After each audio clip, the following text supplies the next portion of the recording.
everything operating in it is in the best interest of our country, it's the definition of America first. We'll talk more about Venezuelan oil and how that can help America next.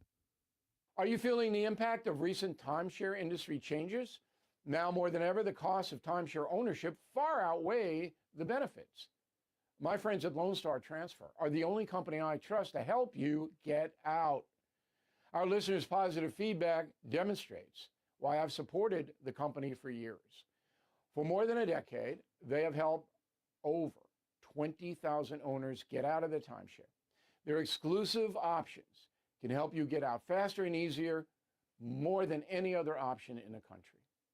They are the only company that will give you a written guarantee and release you from your timeshare in a specific time frame.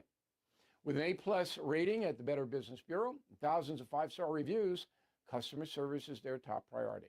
For free consultation and a guaranteed solution, please call 855-551-7066. That's 855-551-7066, or go to LoneStarTransfer.com. Do you own a timeshare? Well, face the facts. You made a mistake. You made a bad purchase. A timeshare is not an investment. It's a money pit that continues forever. If you use your timeshare, that's great. But if you don't, and you want to legally get out of your contract, call my friends right now at the Timeshare Exit Hotline. They're an experienced team of lawyers who help good people like you get out of a timeshare contract that they just don't want.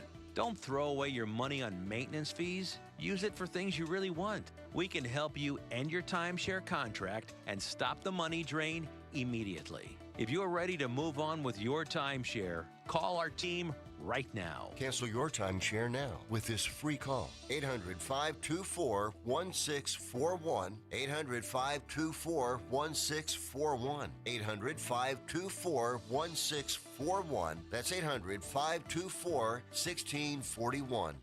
Mike Slater filling in for Bill O'Reilly. Now it's time for something you might not know. Venezuela has 300 billion barrels of crude oil in its reserves, more than any other country in the world. 20% of the world's total reserves are in Venezuela. At today's price of $60 a barrel, that's a value of $18 trillion. $18 trillion is almost the entire GDP of China. Germany has the third highest GDP at $5 trillion. And the value of the oil reserves of Venezuela is $18 trillion. It's also half of our U.S. debt. Maybe we could use this oil to pay off our debt. This has been a pet point of mine for a long time. This is our oil that communists confiscated from America. J.D. Vance made this point. He said, I see a lot of criticism about oil.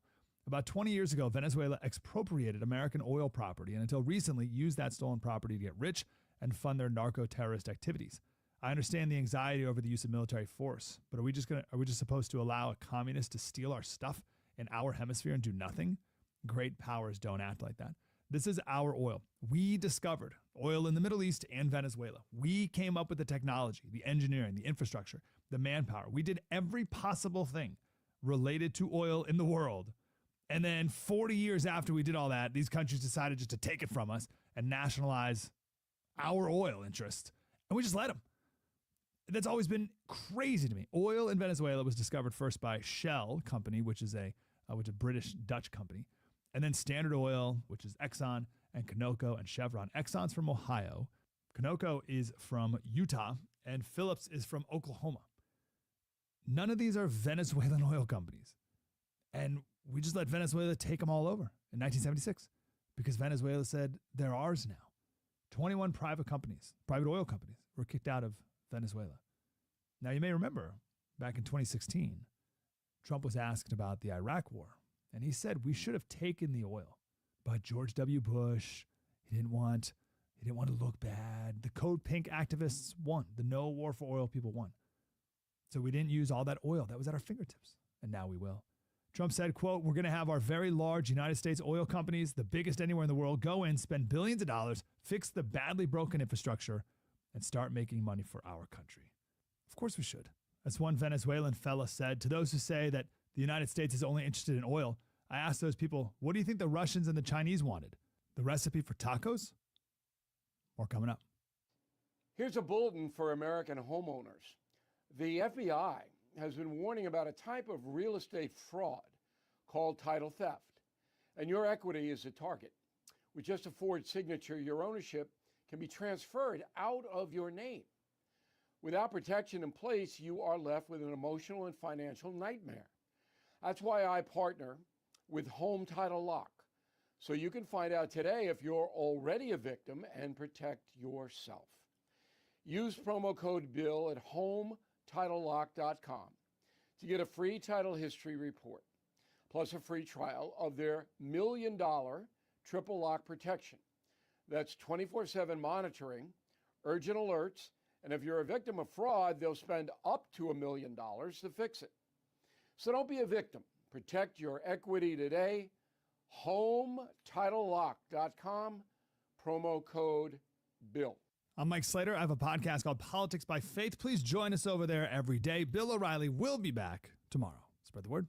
News Talk STL. KLGY HD3 Clayton, K270BW Bellefonte, KNBS Bowling Green. This is News Talk STL at 1019, 94.1, and always streaming at newstalkstl.com. News this hour from Town Hall. I'm Keith Peters in Washington. Deposed Venezuelan leader Nicolas Maduro has pleaded not guilty to federal drug trafficking charges. During a court appearance in New York City, Maduro declared himself innocent and a decent man. He told a judge he is not guilty, that he is the president of his country, and that he was kidnapped. Maduro, who faces narco-terrorism charges, was captured in a middle-of-the-night operation by the U.S. military over the weekend. Correspondent Greg Clugston. In Venezuela, Vice President Delcy Rodriguez has been sworn in as the country's interim president. She is a politician and lawyer educated in Britain and France. Her brother is the head of the Maduro-controlled National Assembly, and their father was a socialist leader arrested for his involvement in a kidnapping who later died in police custody. Unlike many in Maduro's inner circle, Rodriguez avoided criminal indictment in the U.S., though she did face U.S. sanctions during Trump's first term for her role in undermining Venezuelan democracy. Correspondent Luke Garrett reporting. In Minnesota today, Democratic Governor Tim Walz announced he will not run for a third term after all because of the daycare scandal that has stained this state. As I reflect on this moment with my family and my team over the holidays, I came to the conclusion that I can't give a political campaign my all. Every minute that I spend defending my own political interest would be a minute I can't spend defending the people of Minnesota against the criminals who prey on our generosity and the cynics who want to prey on our differences. Walz accused President Trump of weaponizing fraud allegations for political gain.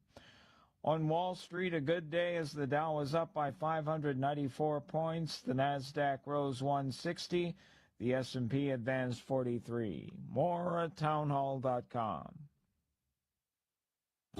The following is not an actor, but a real-life story from Trinity Debt Management. Every day I speak with people who are worried and are feeling a lot of pressure because of credit card debt. That's why I'm very proud of what we do at Trinity. We just help. We give people the support they need, along with a real plan to become debt-free. Credit card bills are consolidated into a single monthly payment that is much less than what they were paying before. Most of our members end up saving thousands and even may improve their credit scores by as much as 200 points. I know from the bottom of my heart that I'm making a difference in the lives of the people we help. It just makes me really happy. If credit card debt has you down, call Trinity at 1-800-990-6976. My name is Julie, and I'm a Trinity counselor. Call me and become debt-free for keeps. 1-800-990-6976. From the Michaels Flooring Outlet Weather Center. I'm First Alert 4 Chief Meteorologist Steve Templeton. A nice break from what is typically very cold winter temperatures, but instead a low of 47 degrees. That's above the normal high of 40 for tomorrow. And then a high of 60 degrees, nowhere near the record, which is 73. Sunny skies for Tuesday, Wednesday, partly to mostly sunny with a high again around 60. That's the latest from the First Alert 4 Weather Center. I'm Chief Meteorologist Steve Templeton. This hour of News Talk STL is brought to you by Rodney and Jen Wallner and the entire Wallner home selling team at Berkshire Hathaway. Call them today at 314-810-SOLD. 314-810-SOLD. Are you ready to take a totally tubular trip down memory lane? Join us for the ultimate 80s and 90s trivia night, raising funds for the Nick Schroer for State Senate campaign. Dust off your neon, grab your friends, and test your knowledge on all the classics, from mixtapes to sitcoms, boy bands to blockbuster hits, and maybe even some political questions. It's all happening Saturday night, January 31st at the Elks Lodge in O'Fallon, Mo. Reserve your table now by emailing nick@nickschroer.com. News Talk STL takes you live to Jefferson City for the 2026 Missouri Legislature opening session, Wednesday, January 7th. Mike Ferguson in the morning and former House Speaker Tim Jones and Chris Arps bring you exclusive coverage and insider access. We're live from the third floor of the Missouri Capitol beginning Wednesday morning at 5:30 and Wednesday afternoon at 3. Don't miss this special broadcast this Wednesday on 101.9 and 94.1 News Talk STL. Brought to you by Americans for Prosperity. Whether at home or at work, you're mobile. So when you're mobile, stay mobile. Keep St. Louis's home for conservative talk with you wherever you go. Download the News Talk STL app in the App Store or at newstalkstl.com. Tim Jones and Chris Arps in the afternoon. The 9 most terrifying words in the English language are, I'm from the government and I'm here to help. The more you remove voting from Election Day, the more opportunity you're offering for people to commit fraud. Are you not entertained?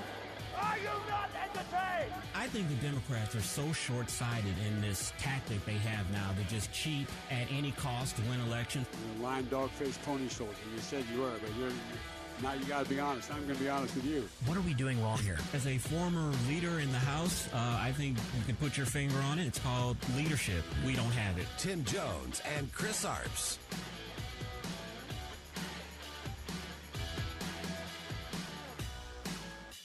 Is the United States now at war with Venezuela? There's not a war. I mean, we are at war against drug trafficking organizations. It's not a war against Venezuela. We are enforcing American laws with regards to oil sanctions. We have sanctioned entities. We go to court. We get a warrant. We seize those boats with oil, and that will continue. We will continue to reserve the right to take strikes against drug boats that are bringing drugs towards the United States that are being operated by transnational criminal organizations, including the Cartel de los Sols. Of course, the leader of that cartel, is now in U.S. custody and facing U.S. justice in the Southern District of New York, and that's Nicolas Maduro. So we made a big progress in that regard. Marco Rubio, Secretary of State, and about 12 other titles, proving the old axiom there that there's no stupid questions, just stupid people when it comes to Kristen Welker of NBC's Meet the Press. Chris, if we were at war with Venezuela, that country wouldn't be on the map anymore. Once again, Chris, the mainstream media not understanding anything about what happened over this weekend. I agree with that, Tim, and I think she really had a reason behind asking that question. What she was trying to get to was this administration has taken action without the consent of Congress. And in order to go to war, you need the consent of Congress. So she was basically trying to trap him into saying, yes, we're at war, we went to war. And he answered it correctly. This was not a war. This was an action that used the U.S. military to execute a warrant against a man who's been indicted for drug trafficking since 2020. I was going to say 1920, since 2020. That's what it was, not a war. It was an interdiction to execute a warrant. Almost the exact same set of facts undertaken by George H.W. Bush back during the toppling of Noriega. And Chris, I learned from the Allman Report today, courtesy of one Jamie Allman, that Noriega was taken out on January the 3rd, just like Maduro. Chris, that must be topple South American dictator day or something like that as far as American presidents go. The exact same day. I was on Newsmax yesterday, and we were talking about this, and that's a point that I brought up, that January 3rd, 1990, or what they used to call him, Pineapple Face, Mr. Noriega, he surrendered, and remember, he tried to seek refuge at the Vatican Embassy in Panama. He surrendered on January 3rd, and Maduro was apprehended on January 3rd. So I wonder if that was a coincidence. Did Trump plan that, or is it just a thing of history just happened like that? What do you think? I don't think he does anything by accident. You know what I mean? When I heard that today, I was like, I'm sure Donald Trump, who is a student of history, despite what the mainstream media thinks about him, I have a feeling that was part of the thinking there. Or maybe it was just the perfect storm. And, Chris, my goodness, do we have the perfect lineup to discuss everything that happened over the weekend? Jim Talent, our international foreign policy, national security expert, joining us at 4:25. And then the legal scholar, Susie Moore, deputy managing editor at Red State and co-host of the Mike Ferguson in the Morning Show, joining us at 5:25. We'll continue to analyze this situation, which you've heard being analyzed all day today. A lot of different points of view, a lot of different takes on News Talk STL. You know, there were two questions that were asked by the mainstream media yesterday on the Sunday shows. One, are we at war? The question that we heard from Kristen Welker coming into the show. The other question that we heard just ad nauseum, and Marco Rubio was on every single Sunday show yesterday, and you could tell he was getting tired of getting this question. The other one was, who is running the country? Because, you know, President Trump said at the press conference that Marco Rubio and J.D. Vance and the Secretary of War, and the Joint Chiefs of Staff, they were running the country, and they wanted to know the details. Exactly how are you running the country? Are we running the country? And I think Marco Rubio had a great example. He said, we're not on the ground running the country per se, but we are running the country through policy. And, you know, this woman that's the vice president, she was handpicked by Maduro. First, she came out saying that, you know, that this was an illegal action and Trump did the wrong thing. And then I think they softened her up over time, and she became much more conciliatory. But, yeah, we are running the country, but we're not running the country from the palace in Venezuela. We're doing it through policy and oil policy, per se. Exactly. And the reason the mainstream media is driven so mad and batty crazy by Donald Trump is he speaks, and the reason Americans, a majority of Americans, love him so much that they elected him twice president, he speaks in a common layman's kind of talk, right? He's often called the blue-collar billionaire. So what the media will do is Donald Trump will say something like we're running the country. And you know that he says that, but then you have to determine what that means. The media doesn't care to determine what that means. They just like to take his actual black and white words and then twist them into all kinds of different contraptions. I'll tell you who's very happy about this is the Venezuelans. And the Venezuelans who are the expats in this country. They were rejoicing in the streets, mainly in Miami and other southern states over the weekend, thrilled that the narco-terrorist Maduro is no longer in power. Yeah, they are. And, you know, I have to admit, I do have a little concern because we saw what happened in Iraq. We saw what happened in Afghanistan when leaders were toppled. I'm a little bit concerned of what is the plan going forward. We know in physics that nature abhors a vacuum, that somebody is going to be leading that country. I know that we have to do it temporarily. President Trump has said that. I support that. I just hope that we're not there for months and years running that country. But overall, I support this action. It's something that should have been done. And the Monroe Doctrine, it's been around for 200 years. President Trump implemented it. They're starting to call it the Donroe Doctrine. And he did what George H.W. Bush has done and presidents have done in the past. This is nothing illegal. There's nothing untoward about this action. He did not need Congress's approval. Yeah, Professor Jonathan Turley, one of the legal experts you see often up on the big screen, talked about the fact that this is almost an exact corollary to what was undertaken regarding the deposition of Noriega. He said the U.S. is on very firm legal ground here. And I'll bet a lot of Americans looked up the Monroe Doctrine over the weekend to learn what it was. I did my own little refresher resource. Established in 1823 by President James Monroe, warned European powers against further colonization or interference in the Western Hemisphere. And, Chris, I learned about something I didn't know about. There is a Teddy Roosevelt corollary to the Monroe Doctrine, which says that the U.S., get this, has the right to intervene in Latin American countries to prevent European intervention, effectively justifying U.S. interventionism.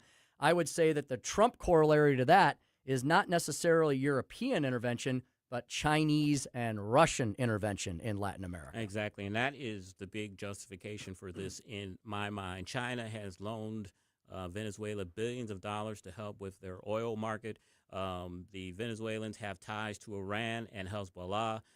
We've learned that during this military action by the United States that 32 Cuban police officers were basically killed in this action, that Maduro wasn't being protected by Venezuelans. He was being protected by Cuban security officers. 32 of them were killed. So Cuba was involved with that. China was involved with that. Putin was also involved in Venezuela. They want access to that oil, of course. So, Democrats, of course, the liberals are going to say this was a war for oil, the same that they said during the Iraq War.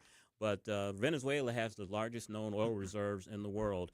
And I'm sorry, we cannot have Putin and Iran and Venezuela involved in that situation where they control that oil, especially here in our hemisphere. Yeah, one of the many factors. And what the media needs to do is stop trying to just focus on one of them, because that is a simpleton's errand. This involves a lot of different things. It's a very complicated part of the world. And the media, with their Trump derangement syndrome, want to grab one thing and say that's why it's bad, when this involves a million different facets. And we do not want China, Russia, or Iran. Iran's got their own problems right now. We don't want any nefarious actors gaining a foothold literally on our back stairs. And that's what the Monroe Doctrine was all about. Western Hemisphere belongs to the United States of America. And when you threaten us in the Western Hemisphere, that's when we're going to respond. That is not engaging in new endless foreign wars. And one of the questions I'm going to ask Jim Talent at 425 is the president saber rattled a little bit against Cuba and the Colombia and said that they better watch out as well. I don't think that he'll actually take action against them, but I'm sure there is much shaking in Havana and Bogota, Colombia, regarding Trump's actions in Venezuela. Person I immediately thought of, and perhaps I can reach out to her and see if she can join us this week sometime. I think you've met her as well. Patricia Rucker is a state senator in West Virginia and a Venezuelan. Her family fled Venezuela many decades ago, and every time I see her, she gives me a little update on what's going on down there with Maduro. Very familiar with Hugo Chavez, and I'll bet she is ecstatic right now with the fall of Maduro. And the thing that Patricia always mentions to me is, what this ultimately is all about is the rise of Marxist communism in our hemisphere. And she always questions today's she's a Republican. She always questions today's Democratic Party. She says, why would you want to bring ideologies and philosophies here that people around the world are literally fleeing from every single day? Yeah, and I think if you look at the Democratic Party, especially today's party, the modern Democratic Party, a lot of what they believe has socialist Marxist tenets to it. I mean, Mondani, who was elected president or elected mayor of New York City, in his speech to his constituents said that rugged individualism is a bad thing and that he's going to make socialism, communism great again, basically. So the modern Democratic Party is embracing that. So you look at that base of that and you kind of, understand why they're kind of supporting Maduro, it seems. Yeah, they're upset that we've deposed a communist dictator who was really no longer the president of the country. He was not elected in the last cycle. He was really just the head of a cartel on a gang operation. They're upset about that, but yet they're celebrating the rise of communism in the once mighty capital of finance in the free world, New York City.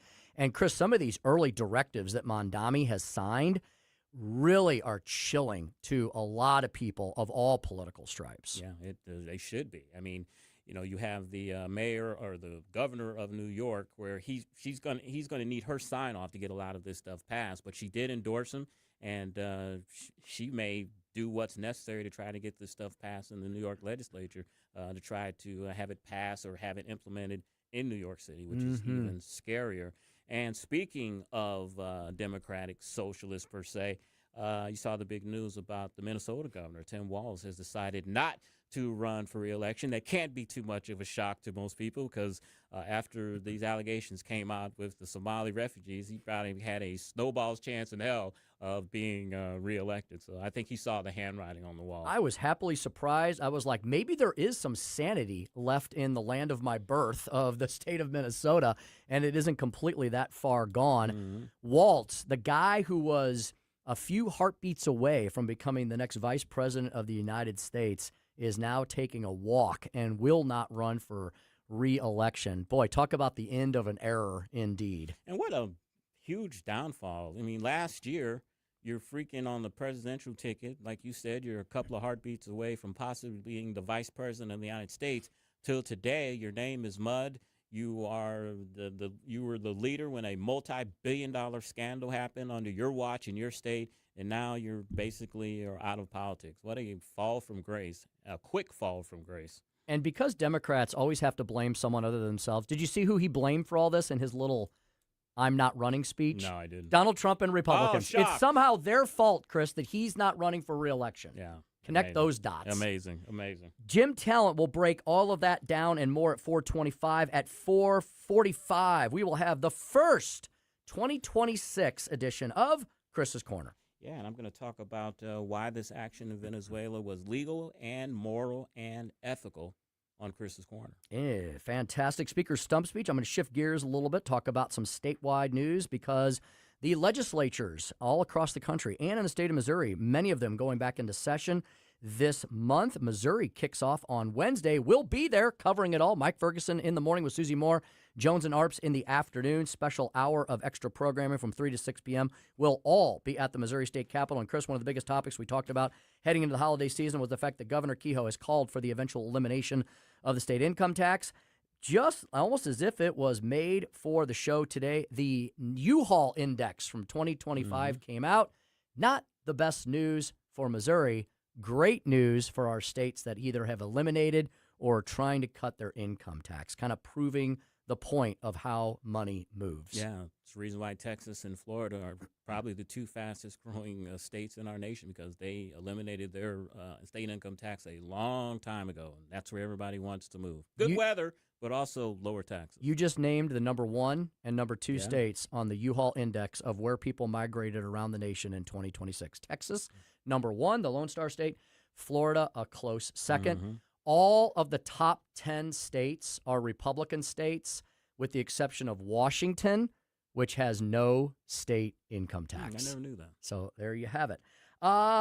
Susie Moore at 5:25, taking a closer look at the Maduro indictment. We'll get into the legal aspects of that. And then at 5:45, we will discuss a whole bunch of stuff from the New Year's edition of the Stack of Stuff.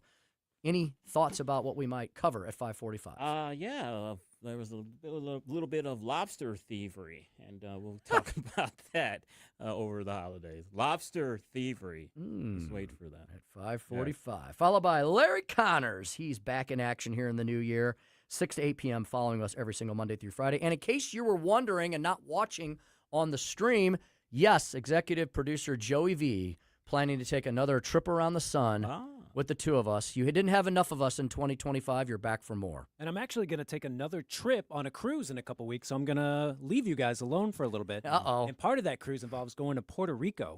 So my dad was texting me, when is your cruise again? I don't know if you heard Tony Colombo's show before us. He was talking to Dave Sylvester of Gutter Pros. He is stuck in Puerto Rico for another week because they just made all the sky above the Caribbean is just closed while they extracted Maduro. Now, you did mention you are a resident movie critic. You did mention that over the weekend you watched 12 movies. How is that possible without being catatonic? Well, you watch 3 a day at least. The math works out on my watch. Now, I would say the best movie that I can recommend to Tim, since we were talking about Sicario a little bit, and Taylor Sheridan wrote Sicario, is he directed Wind River. Did you ever catch that one? I did not. That's with Jeremy Renner, who is working. He's in all his movies. Yeah, he's working up in Wyoming, and then there's some murders of these Native American girls. I saw that. It is incredible. Yeah, check out Wind River. Okay. And that's Taylor Sheridan's first time directing his own movie that he wrote. Oh, cool. Like all the actors in Yellowstone are in that movie.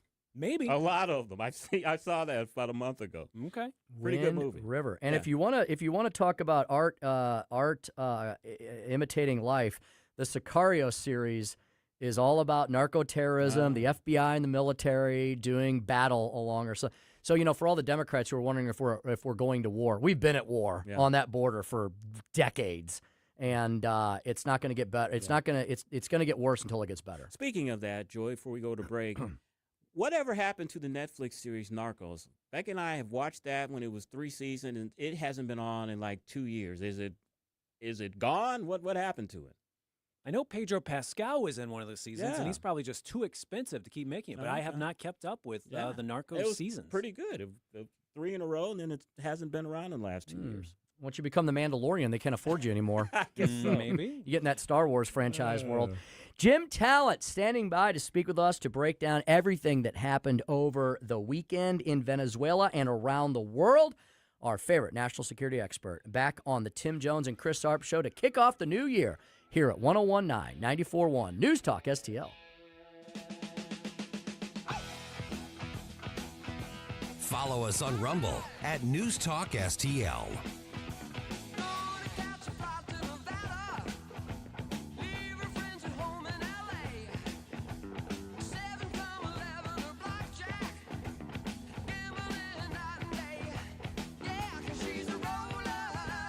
From the Michaels Flooring Outlet Weather Center. I'm First Alert 4 Chief Meteorologist Steve Templeton. A nice break from what is typically very cold winter temperatures, but instead a low of 47 degrees. That's above the normal high of 40 for tomorrow, and then a high of 60 degrees, nowhere near the record, which is 73. Sunny skies for Tuesday, Wednesday, partly to mostly sunny with a high again around 60. That's the latest from the First Alert 4 Weather Center. I'm Chief Meteorologist Steve Templeton. News, analysis, opinion. Don't always agree, but in love listening to your radio station. This is tyrannical stuff they're doing. Elections have consequences. This is 101.9 and 94.1 News Talk STL. Hey, let me tell you about something that I actually use all the time. It's Royal Banks of Missouri's interactive teller machines, or ITMs. These aren't your old school ATMs. With ITM, you can talk live to a real Royal Banks teller through the video and audio, just like you're inside the bank without ever leaving your car. I love them because they're fast, they're convenient and personal, and I can make deposits, withdrawals, loan payments, cash checks, and transfer money. And if I need help, a real person is right there on the screen. And there's the part that really matters to me. They're open longer than normal banking hours. Weekdays from 8 to 7 and Saturdays from 9 to 2. When you've got a busy schedule like I do, that makes a huge difference. I've banked with Royal Banks of Missouri for over 20 years because they've always taken the time to understand what matters. And for me, that means convenience when life doesn't fit into banker's hours. With 16 locations across St. Louis, St. Charles, Illinois, even up in Northeast Missouri, Royal Banks is locally owned, independently run, and invested right here in our community. Learn more at royalbanksofmo.com, royalbanksofmo.com, Royal Banks of Missouri, member FDIC, equal housing lender. Hey, Jamie Allman here for Santino's. It isn't just a cigar lounge. It's an experience spanning 2 levels of pure sophistication. Handcrafted cocktails, authentic Sicilian cuisine with sauces made from scratch. The state-of-the-art smoke filtration keeps the air pristine, while the separate non-smoking wine room offers a perfect alternative. Members enjoy the lowest rates with premium benefits, including the ultimate climate-controlled humidor. Santino's, just off Highway 55 at the Imperial exit, SantinoCigarCocktails.com. This hour of Jones and Arps is brought to you by Stifel. Contact your Stifel financial advisor at stifel.com. That's STIFEL.com.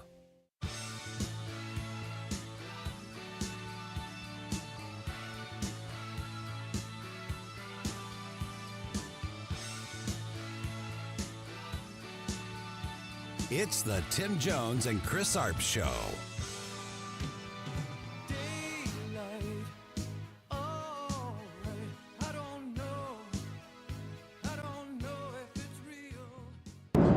Detail what watching that was like when all this played out in Venezuela. Amazing talent and tremendous patriotism, bravery.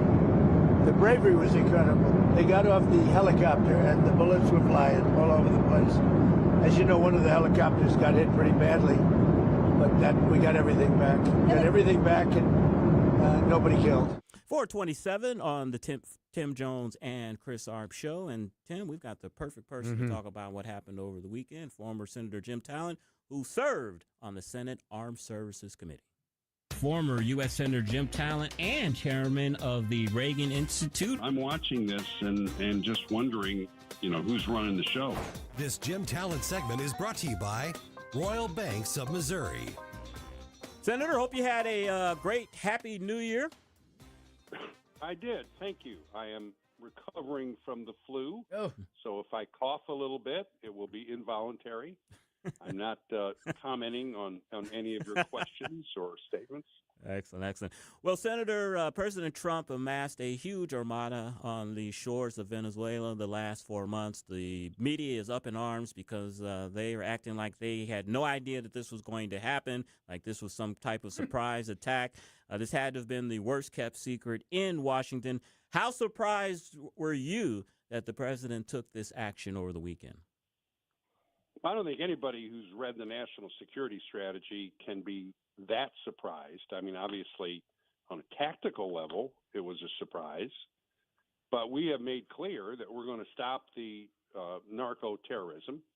And let's remind everybody what that is. That's a network of supersized gangs, irregular armed forces that collude with sovereign states to traffic drugs into the United States, kill Americans, undermine our social fabric, and then use the profits to fund our adversaries. And it's risen from a nuisance 15 or 20 years ago to a problem, and now it is a deadly threat.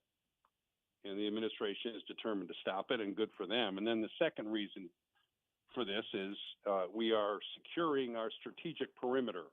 Doesn't that sound scholarly? In other words, we are making sure that the back porch of the United States is not, there are not key parts of it controlled by our adversaries. And fellas, that's very important. Remember when we took back control of the Panama Canal? In other words, we insisted that the Panamanians throw the Chinese out.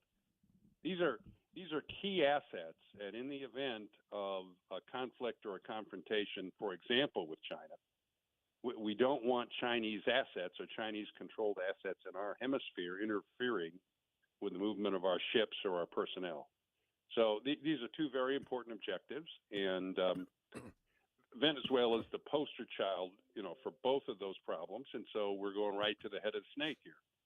And Senator, for everyone in the media who's clutching their pearls and wringing their hands and, having these unholy hysterical fits, Senator, this also is nothing new, right, when it comes to the United States of America. For folks who Googled or Binged or looked up the Monroe Doctrine to learn what that was all about, they would have learned that this is a policy that's largely been in effect. It's been adjusted and massaged and changed over the years as the centuries have developed. But since 1823, Senator, we have said the Western Hemisphere is where the leader of the free world is definitely going to flex its muscular might, right?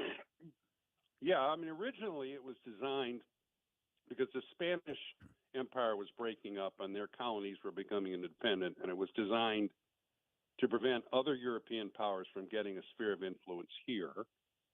And then over the next, century, it became basically a statement that, no, this is actually our sphere of influence, and we're going to be able to protect our interests here. But I'll tell you, Tim, and it's a fair question that you're asking, but most of these people in the media, not all, but most of them, they're ignorant of history. Mm-hmm.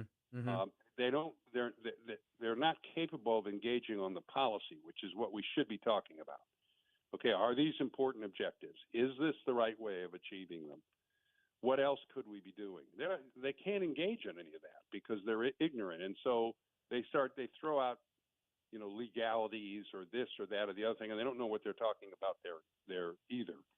So, I mean, I don't get too heavily into that. But yeah, there's obvious precedent for this. The president is fully within his rights and in his authority in doing it. And we achieved a real tactical victory and one that opens up, opportunities for a bigger victory going forward, depending, of course, on what happens in Venezuela now, which we're going to try to control or affect anyway. Speaking with Jim Talent, former U.S. Senator and chairman of the Reagan Institute's National Leadership Council. Senator, during the president's press conference on Saturday, he and the Secretary of State, Marco Rubio, hinted at possible military action against Cuba and Colombia. Do you see that happening in the near future? I think it's on the table. I mean, Cuba, Colombia, Nicaragua, even Mexico's involved in this narco-terrorism, and we're not going to permit it. I mean, it is a very serious threat, and we know about the number of Americans who were killed by this, but it is reaping hundreds of millions of dollars in profits, which is going to Cuba, which is going to Iran, which is enabling the Chinese to get oil, and we're not going to put up with it any longer. And it's as I said, it's securing our borders writ large, and it's discussed in the national security strategy. I mean, if these people read anything, they would not be that surprised. Now, Trump's following his usual, playbook. So he sets the stage over a period of months, offers to negotiate, makes it very clear what we want, then uses various levers or leverage points. So, we sank the drug boats, captured the shadow oil tankers. Now we've captured Maduro. And he wants everybody asking themselves, well, what are they going to do next? I mean, that's the whole point of this. So, yeah, if I was the Cubans and the others, I'd be a little bit worried. If I was manning regime assets in Venezuela, I'd be a little worried too, because I think there could be strikes there. But what he's trying to do is to get the remaining elements of the regime to agree with Rubio and our negotiators that they're going to be a transitional government. They're going to play ball with us, end the drug trade, throw out the Chinese. And if they're willing to do that, then, we're not going to tell them that they can't still be involved in the government. I mean, this is the primary purpose of this is not to create democracy in Venezuela.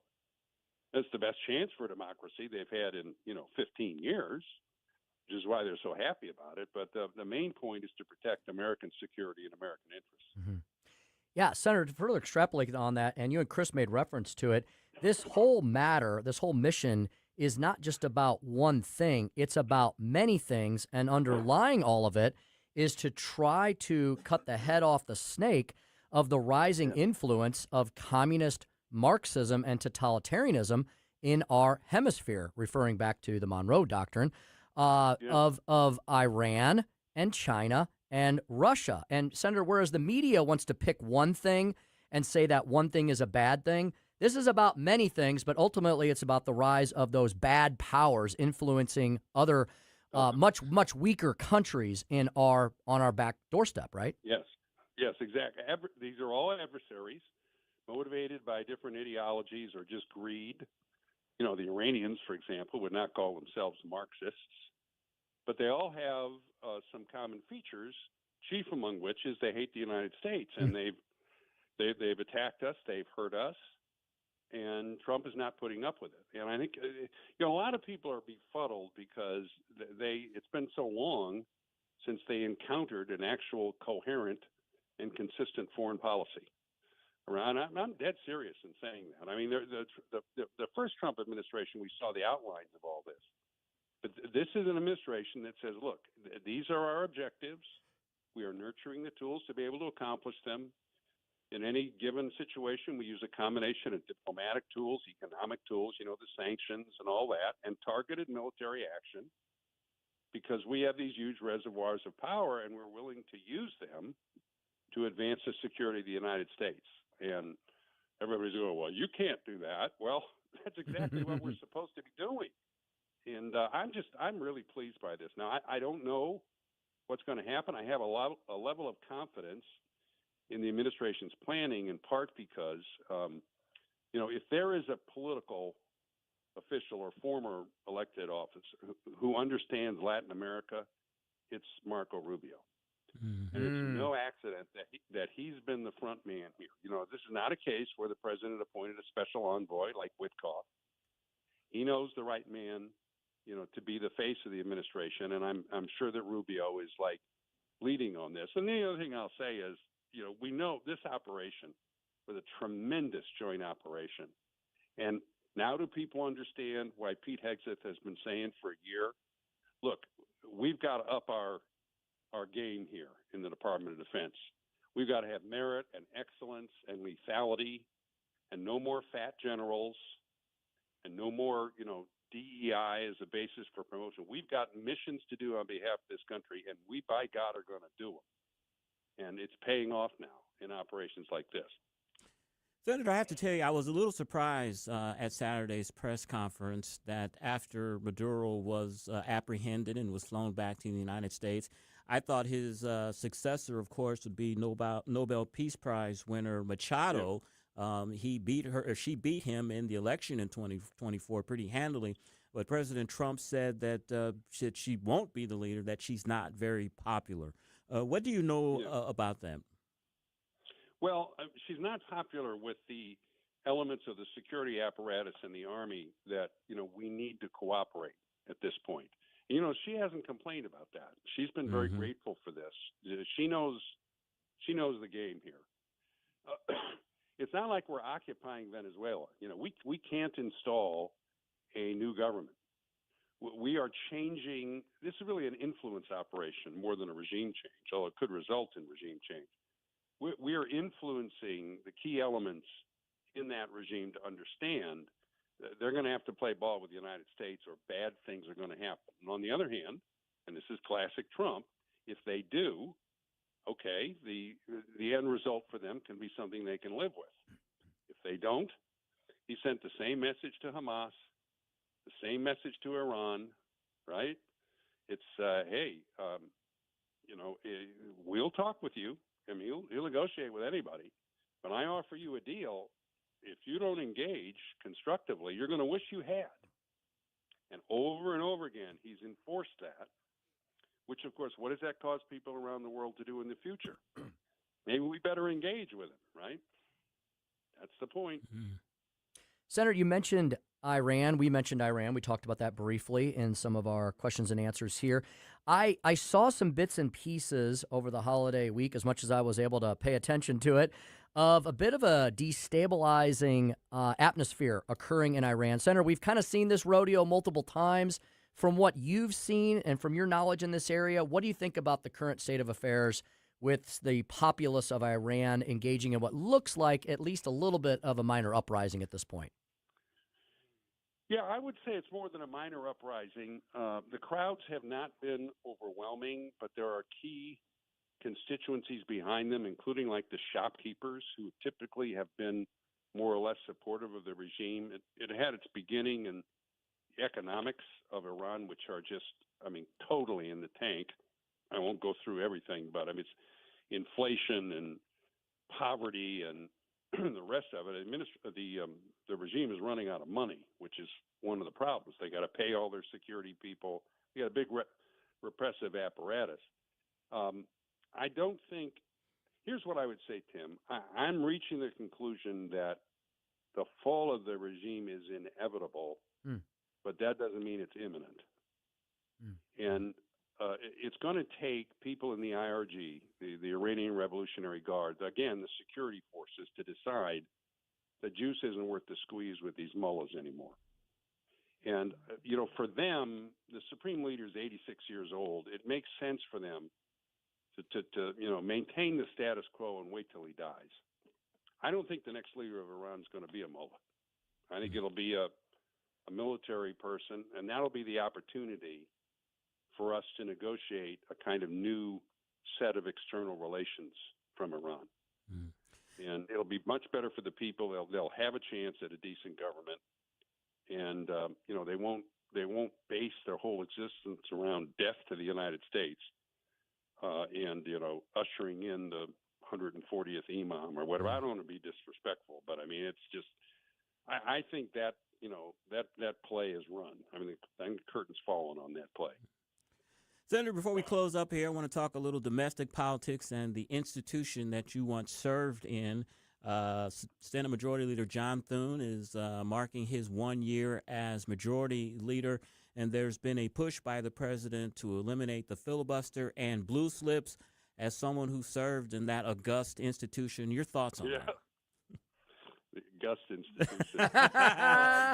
You say I could barely say it with a straight face, too. Well, Thune, as you know, Chris, is a personal friend. So I should say out front, I've not talked with him about this. So I'm not, certainly not. Nobody should think I'm speaking for John Thune here. I think the issue here is it's not really an option because Thune doesn't have the votes. So, and I don't mean 60.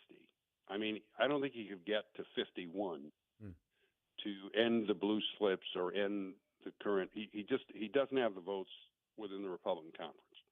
Probably get most of them, but he can't get all of them. So I don't really think that's on the table. I was for at least major change in the filibuster reform when I was there. So, I mean, I would vote for it, especially since it's clear the Democrats are going to do it anyway if they get back in control. But I think Thune is doing the best he can, and I think he's done a damn good job in the first year. So I think they'll focus next year on another reconciliation bill, and I think they're going to address some things like permitting reform. I think you're going to see some of the president's initiatives on health care. They may go ahead, depending on what the Supreme Court does with tariffs. I'd love to see this, is take up a bill authorizing, the tariffs the president has put in place, or at least the deals he's already done. But I doubt you're going to see structural reform, even though I would like to. And it's not Thune's. I mean, you don't have the votes, he can't do it. I've said often to people, believe me, I know this. I lived it. You cannot make them vote the way you want them to vote. You can't. And if the more you act like you can, the less likely you're going to get what you want out of it. That's wise words to end our discussion with. Senator Jim Talent, former U.S. Senator and chairman of the Reagan Institute's National Leadership Council. Senator, we look forward to another year of great discussion. Yeah, I do too, fellas. Happy New Year to you and everybody listening. Happy New Year. Thank you. Thank you. All right, 444 coming up on Chris's Corner. Why the capture of Maduro was legal, ethical, and moral. That's next on the Tim Jones and Chris Arps Show on 101.9 94.1 News Talk STL.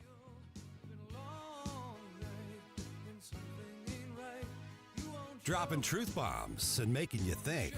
It's the Tim Jones and Chris Arps Show.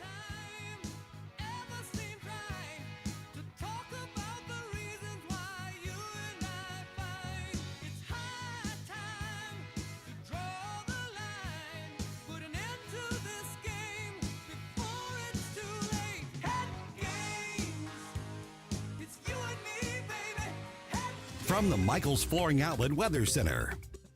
I'm First Alert 4 Chief Meteorologist Steve Templeton. A nice break from what is typically very cold winter temperatures, but instead a low of 47 degrees. That's above the normal high of 40 for tomorrow. And then a high of 60 degrees, nowhere near the record, which is 73. Sunny skies for Tuesday, Wednesday, partly to mostly sunny with a high again around 60. That's the latest from the First Alert 4 Weather Center. I'm Chief Meteorologist Steve Templeton. On the next, Larry Connors, USA. Today's story behind the story, the Memphis Belle. The courage of all those young men and those bombers. Larry Connors, USA. Now, weeknights 6 until 8 on News Talk STL. So if you've got some yard work, especially some big tree work that needs to be done, why wouldn't you take advantage of this little January thaw? Now, it's going to be temporary because if you look at the long-range forecast, we're going to be slipping back into the winter months, and we still have several more winter months to go, but we're on the other side of that dreaded winter solstice, picking up a little bit of daylight every day, and we're going to have these little thaw periods. Get a hold of Hanson's Tree Service right now, hansonstree.com. They have an emergency service line if you've had any damage from the big winds we've had over the last few weeks or anything of that sort. Chad Hanson and the gang at Hanson's Tree Service, they're back with News Talk STL for another year. We want to thank them so much for their support of this great radio station since its very inception 4.5 years ago. Holy smokes. At hansonstree.com, you can see everything that Hanson's has to offer. Expert insured tree care, green resource recycling, grinding and land clearing, not only here in eastern Missouri, the entire St. Louis region, all the collar counties and way beyond, but also now at the Lake of the Ozarks. Yeah, Chad's been having some really good years, and he wanted to expand his service and his offerings to all of you who have lake homes, whether you got little tiny weekend bungalows or cabins or McMansions. He could take care of all your needs down there. And I bet you your needs are pretty, you're not down there all the time, right? And so you need somebody to go down and check things out, clean things up for spring and summer. Everything can be done at hansonstree.com. You can order their awesome organic mulch online for either the St. Louis region or the lake, obtain hassle-free estimates, apply for 6 months same as cash financing for approved customers and clients, make payments, and so much more. Check out everything that Chad Hanson and the gang has at hansonstree.com. That's hansonstree.com.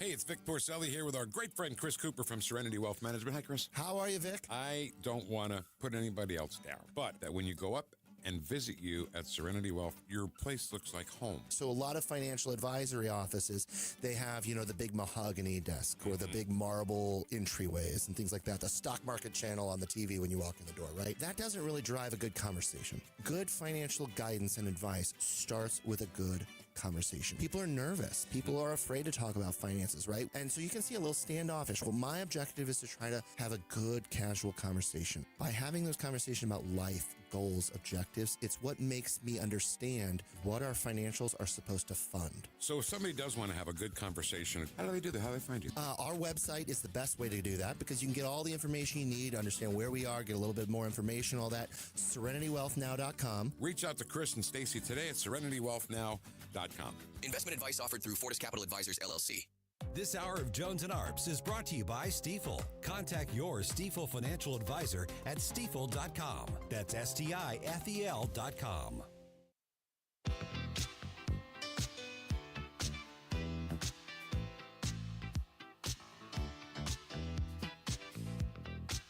You're listening to Tim Jones and Chris Arps. We can safely discount democracy as a reason for affecting regime change in Venezuela. We're not going to go kill Nicolas Maduro because we don't like the way he's treating his people. It's possible we're mad that he doesn't allow gay marriage. That is a distinct possibility, but no one will say that out loud. Not defending the regime, just saying one of the most conservative countries in North or South or Central America. Only El Salvador really comes close, which is much smaller, of course. And by the way, the U.S.-backed opposition leader who would take Maduro's place if he were taken out is, of course, pretty eager to get gay marriage in Venezuela. So to those of you who thought this whole project was globo homo, not crazy, actually. Why are we trying to install this woman? It makes no sense. Well, because she'll bring gay marriage to Venezuela, and that's important.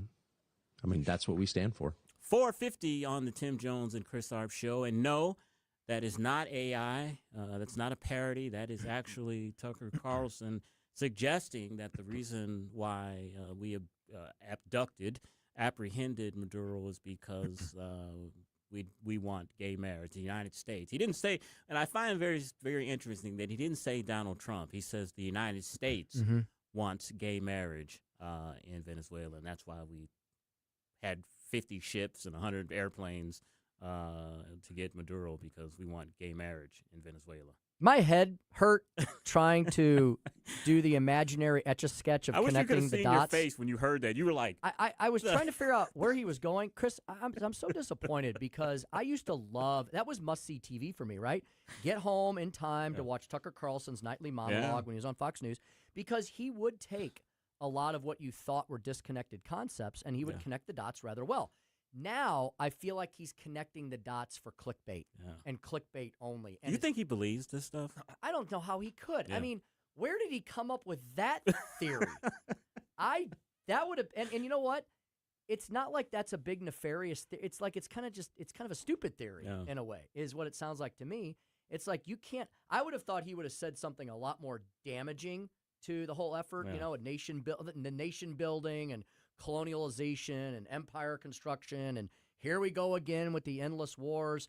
But he went to the gay marriage topic. Boy, talk about thinking up something nobody else did. I guess he achieved that. Yeah, I was watching you while that clip was going. You were typing, and you looked like you had just taken a sniff of smelling salts when you heard him say that. You're like, what? If you would have said, hey, Tim, I'll give you 3 guesses as to why Tucker Carlson didn't like what was done regarding Venezuela the weekend, I would have never in a million years said, because it means we're importing gay marriage there. Yeah, he's connecting dots, all right, dots that aren't even on the page that he's trying to connect. All right, Joey, let's do a little Karner. Chris.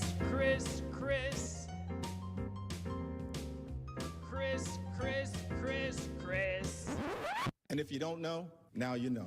And now, Chris's Corner. All right, let's cut through the noise and get to the truth about the capture of Nicolas Maduro. Because what Democrats and much of the media are pushing right now is deliberately misleading. First and foremost, this was not a war. It was not an invasion. It was not regime change. This was a law enforcement action to execute a standing U.S. criminal arrest warrant. Nicolas Maduro wasn't treated like a legitimate head of state because he isn't one. The world does not recognize his presidency, and he lost the 2024 election in a landslide. He has no democratic mandate, no legitimate claim to sovereignty, and no special protection simply because he occupied a palace. Maduro has been under U.S. indictment since 2020 for narco-terrorism. Federal prosecutors accuse him of coordinating cocaine trafficking into the United States, protecting drug networks, and using the Venezuelan state as cover. In plain terms, he was running a drug cartel out of the president's office. That's not rhetoric. That's a criminal case. That's why the Trump administration declassified this as law enforcement, not war. Now let's talk legality.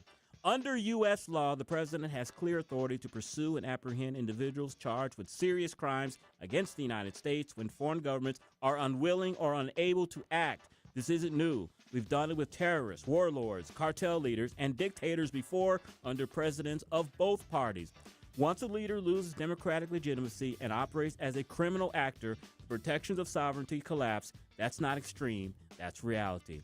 Now, the media is waving around a Washington Post survey showing Americans split on approval, with 63% saying Congress should have authorized the operation, but that argument falls apart immediately. Congress authorizes wars, not arrests. If Congress had to vote every time the U.S. executed an international arrest warrant, nothing would ever happen. That's precisely why this operation was narrow, targeted, and non-occupational. No troops deployed, no territory held, mission accomplished. Yes, it was dangerous. Cuba claims 32 Cuban officers were killed in the raid. Venezuela's own defense minister confirmed that much of Maduro's security detail was wiped out. That tells you something important. Maduro wasn't being protected by a legitimate national government. He was being guarded by foreign enforcers. And that leads to the bigger picture. Maduro wasn't operating in isolation. He had deep ties to China, which loaned Venezuela billions tied to oil and infrastructure. He aligned himself with Iran, Hezbollah, Russia, and even Vladimir Putin. This wasn't just about drugs. It was about turning Venezuela into a criminal state aligned with America's adversaries. So when Democrats now push a war powers resolution to cut off funding, understand what this really is. It's an attempt to stop a law enforcement action by pretending it was a war. That's not constitutional concern. That's political cover. Ethically, this operation was justified because Maduro's regime destroyed lives, flooded cocaine into the U.S. communities, pushing political opposition, and exporting instability across the region. Legally, it was justified because he was already indicted, already charged, and already a fugitive from justice. This wasn't Trump starting a war. This was Trump ending impunity. And the real question isn't whether Congress should have voted. The real question is why so many people in Washington were comfortable letting a narco dictator hide behind a fake presidency for years. And that's today's Chris's Corner.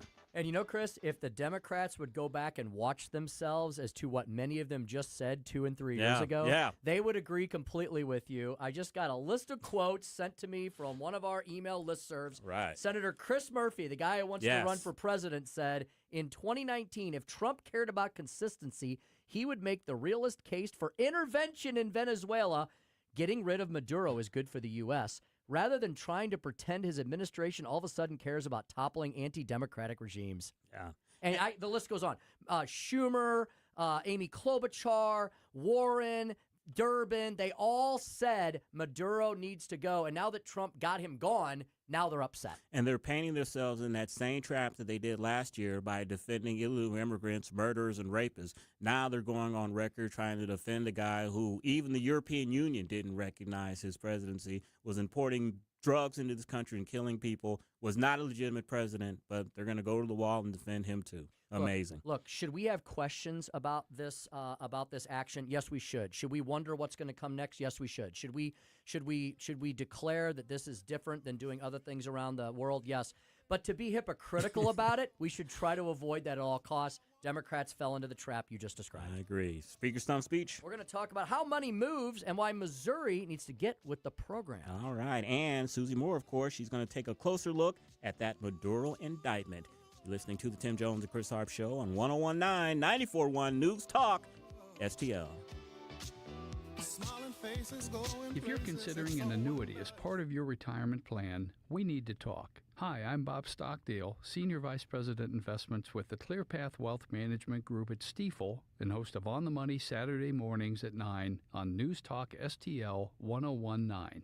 Annuities can be a useful tool for some retirement investors, but not all annuities are created equal. Every week, we meet clients who own complex annuities that don't suit their needs and, in some cases, actively undermine their retirement plan. Before you purchase an annuity, get a second opinion from the ClearPath Wealth Management Group at Stifel. Requesting a consultation is free of charge. To request a free consultation, contact us at clearpathinvesting.com. That's clearpathinvesting.com, or call us at 636-695-2650. That's clearpathinvesting.com or 636-695-2650. Stifel Nicholas and Company Incorporated, member NYSE and SIPC.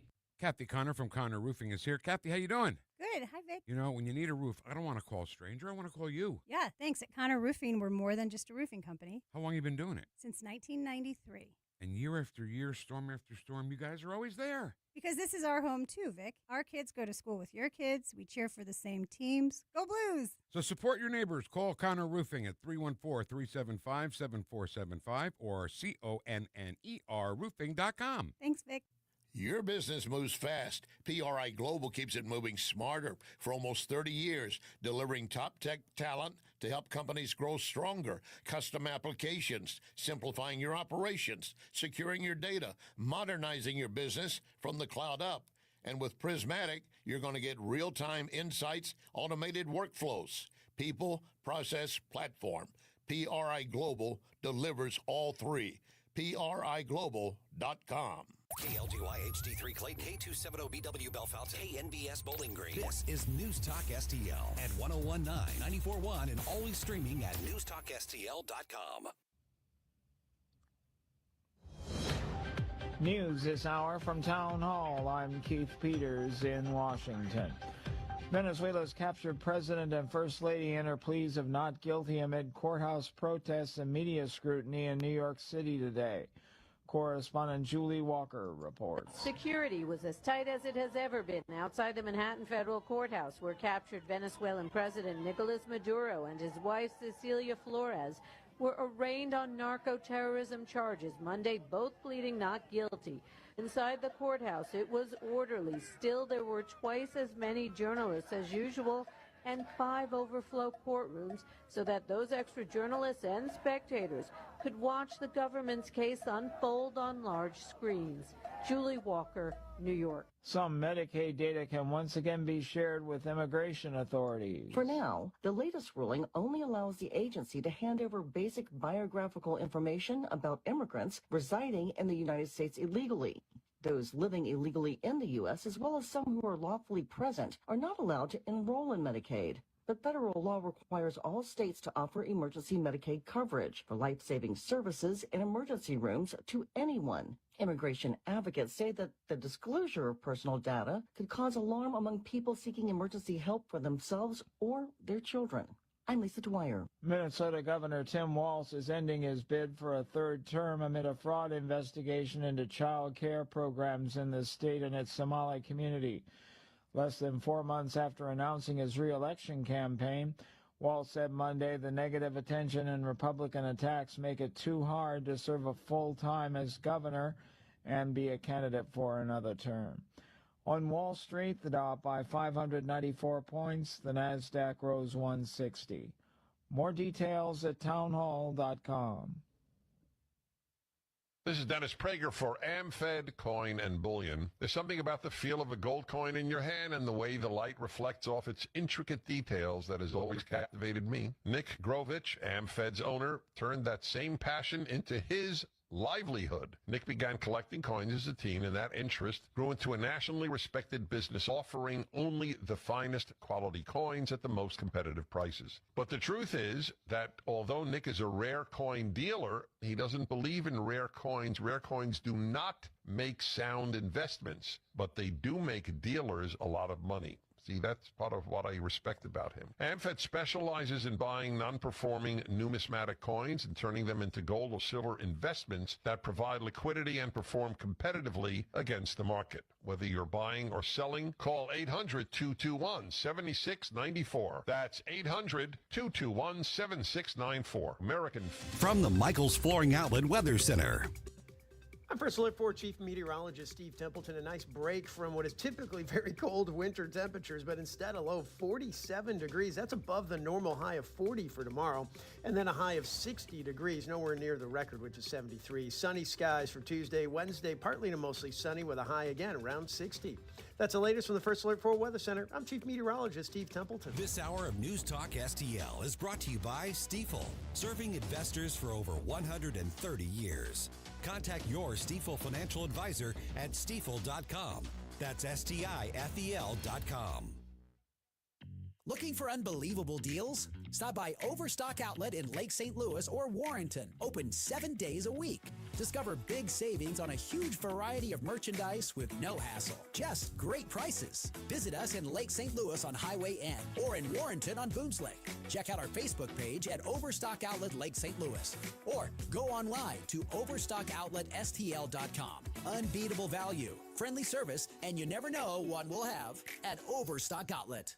Tony Colombo here for Gutter Pros and Exteriors, your all-in-one service team that brings years of experience and quality that's affordable right to your doorstep. Christine and I discovered Gutter Pros and Exteriors when we bought our home and inherited a gutter problem. And they've also repaired siding damage on our home because along with gutter repair, gutter installation, and leaf protection, the Gutter Pros team are also the best for repairing other exterior damage, including fascia, soffit, and all siding repair and installation. Learn about all the ways Gutter Pros and Exteriors can help your home or business right now at gutterpros.com. So many ways to listen to News Talk STL. Enable our Alexa skill. Hello. Hey, Alexa. Yes, I'm listening. Play News Talk STL. Welcome to News Talk STL, conservative talk radio for St. Louis. When you've got something to say, be heard loud and clear. If they'll just do what they were voted in to do. This party needs to get a backbone. They need to get some spine. Join the conversation. St. Louis's place to talk. The Democrats and the Republicans can give us all the lip service they want, but what they need to do is take action today. 101.9 and 94.1. You have to take a stand sometimes. This is News Talk STL. News, analysis, and opinion. Tim Jones and Chris Arps in the afternoon. The 9 most terrifying words in the English language are, I'm from the government and I'm here to help. The more you remove voting from Election Day, the more opportunity you're offering for people to commit fraud. Are you not entertained? Are you not entertained? I think the Democrats are so short-sighted in this tactic they have now to just cheat at any cost to win elections. You're a lying dog-faced pony soldier. You said you were, but now you got to be honest. I'm going to be honest with you. What are we doing wrong here? As a former leader in the House, I think you can put your finger on it. It's called leadership. We don't have it. Tim Jones and Chris Arps.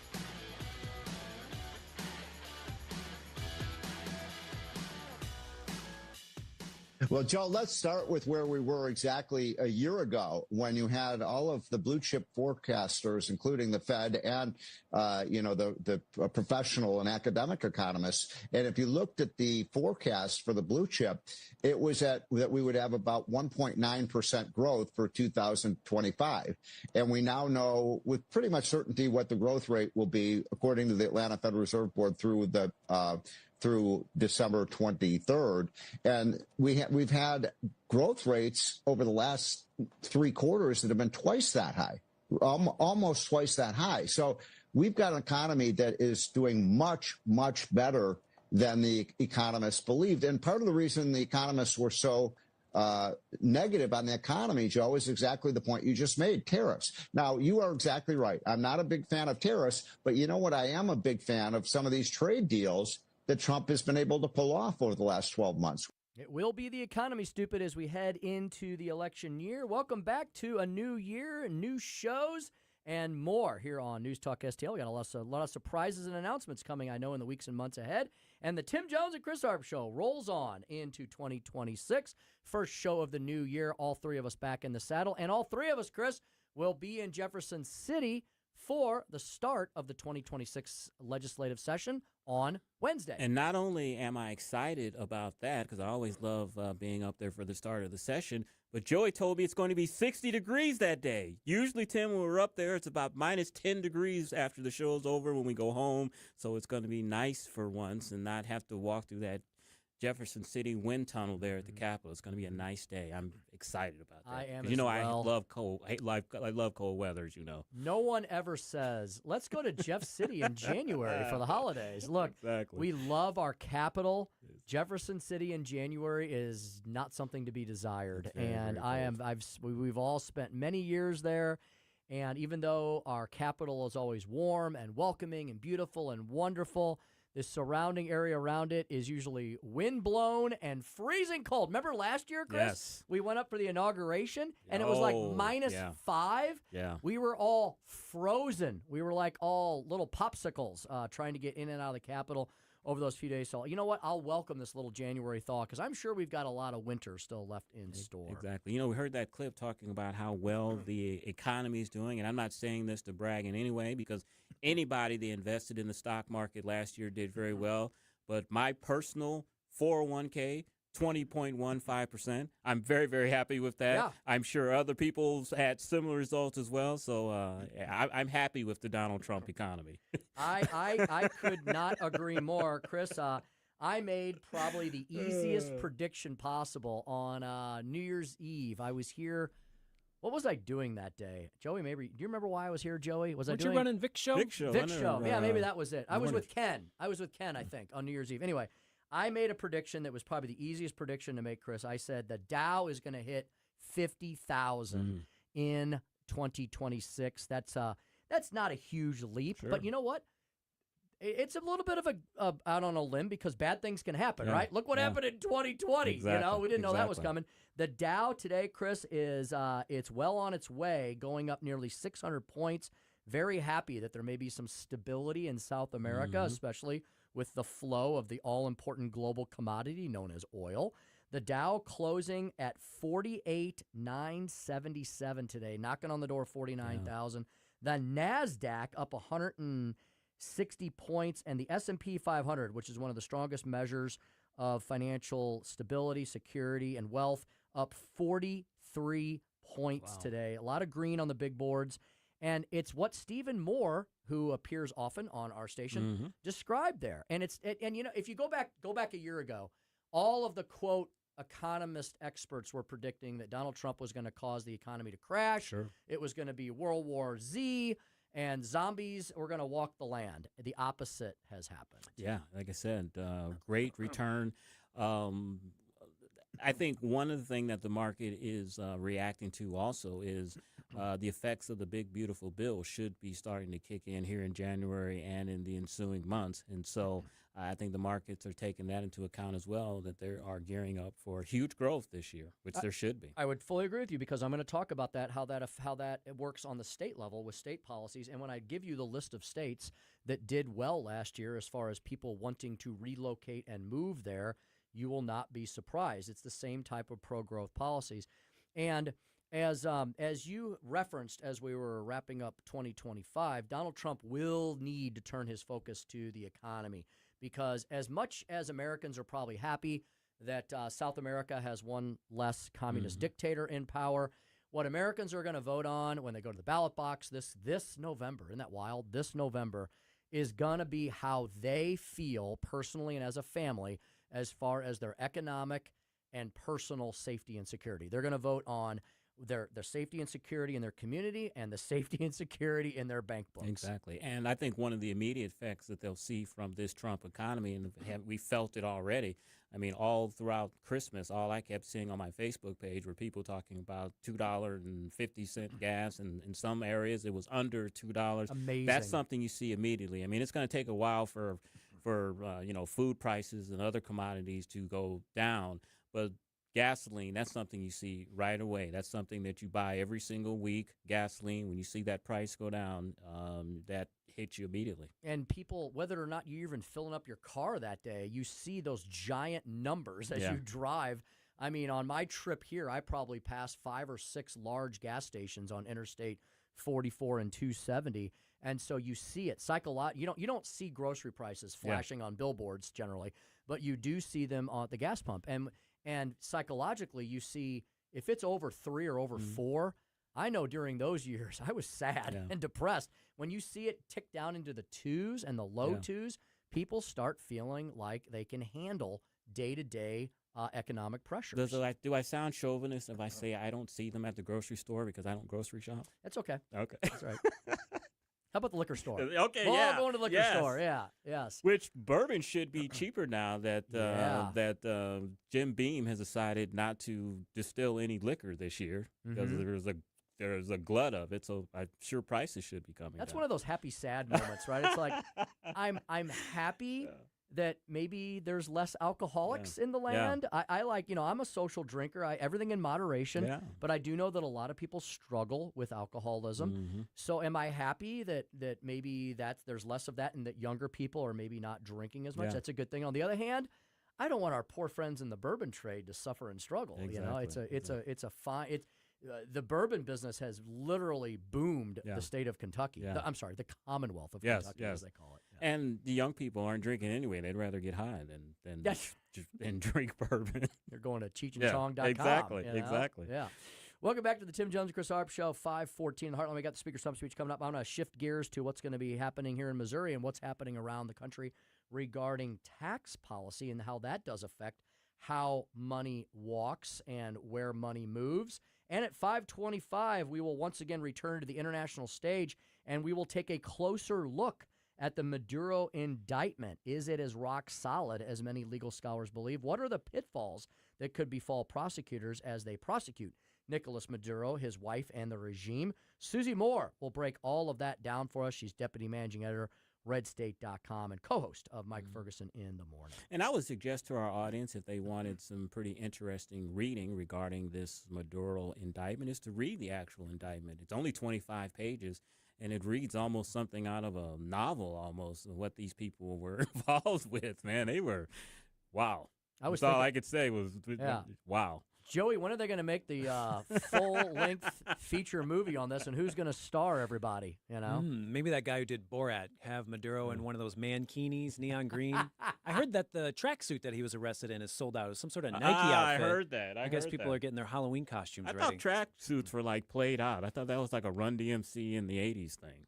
I think they're stuck in the 80s. I guess he was wherever he came from. Yeah. He still wear tracksuits. Have you noticed that, Chris? In other countries, they love American fads from 20, 30 years ago. Yeah, because I was like, nobody wears tracksuits anymore. That's Run DMC 80s thing. He had on, I noticed he had on soccer sandals as well, like the slides. He had on the soccer slides. I saw that. And maybe it's a mob thing because, in Sopranos, they all wore tracksuits. They did. So. Oh, you'd be very proud of my younger daughter. Over the holiday season, she started talking about the fact that she wanted to watch The Godfather. Oh. And I said, okay. So Suzanne and I have been watching that with Abby. Abby is 17 and a half years old. So I'm sorry, 16 and a half years old. Let me not age her. She can handle it. And she has found it fascinating. You know what? At one point, though, it's so funny, Chris, how the younger generations with this whole instantaneous TikTok world that we live in, She said, Dad, the movie's very interesting, but it moves kind of slow. And I said, really? Yeah. I never thought that about The Godfather. I never did either. I never did either. But I guess in today's TikTok generation, if it's not wham, bam, slam, bam, bam, they're like, why is this movie moving slow? I said, Katie, it's called character development, Katie. Or Abby. I'm sorry. Yeah. Abby, these are the best movies that are ever made. And I think you can make a case for it when an original and a sequel, they both win Best Picture. No other movie has ever done that in history. Pretty amazing. And I told her that I actually like number 2 better than 1 because it goes back in time, and it kind of shows you the whole play out of it. And then a few years ago, somebody, I forgot which channel it was, they took both 1 and 2 and they combined it and they ran it chronologically straight through. Okay. 6-hour movie, but it was very interesting to watch it go in complete chronological fashion. And a lot of people were very disappointed in Godfather 3 because they were expecting a lot of violence and for Michael to be ruthless, and he had been refined. He wanted to be a businessman and be legitimate. But I found the movie very, very interesting is because you see the culmination of Michael. This was the guy at first who didn't want to be involved in the business. He was the war hero. I want to be legit. To the second movie, he's all in after they tried to kill his father. And then the third movie where he wants to go back to his innocence and you can't. And I just found that interesting. A lot of people didn't like the third one. I found that interesting. A good culmination of the movies. Great way to analyze and look at that I hadn't thought of before. You do that, Tim, when you've seen the movies about 47 times. You get that. 5:45, we're going to be talking lobster thievery. Yeah, lobster thievery. And many other interesting topics. Without further ado, let's transition back to the state level because the Missouri legislature kicks off at high noon on a Wednesday. And let's talk about why money moves. Listen to me, listen to me. I'm very consistent. I'm a very stable genius. It's time for the Speaker's Stump Speech, sponsored by Hanson's Tree Service at hansonstree.com. You know, we often say to people on the liberal left that they may be entitled to their own opinions, but they're not entitled to their own facts. And that's one thing that I've noticed that today's dysfunctional Democrats just can't handle is straight black and white truth. Look, they've stopped railing against the wonders of free market capitalism because they really can't. They just make up and manufacture things like everything that Orange Man does is bad and the Republicans are all horrible, evil human beings who want to push Granny off the cliff. They've stopped debating. That's the problem with today's leftist-driven, lunatic Democratic Party. One of the things I love that is in line with that is something that Democrats, the left, I'm sure most of the national media completely and utterly ignore because it is based on cold, hard facts and numbers. And, you know, Mondami said over the weekend, Chris talked about it earlier, talked about how we all need to turn to the warmth of collectivism and disregard the cold frigidity of rugged individualism. Well, you know what the warmth becomes of collectivism? It smothers you, suffocates you, and eventually destroys and kills you because that's what communism and socialism has always had. But you know what rugged individualism does?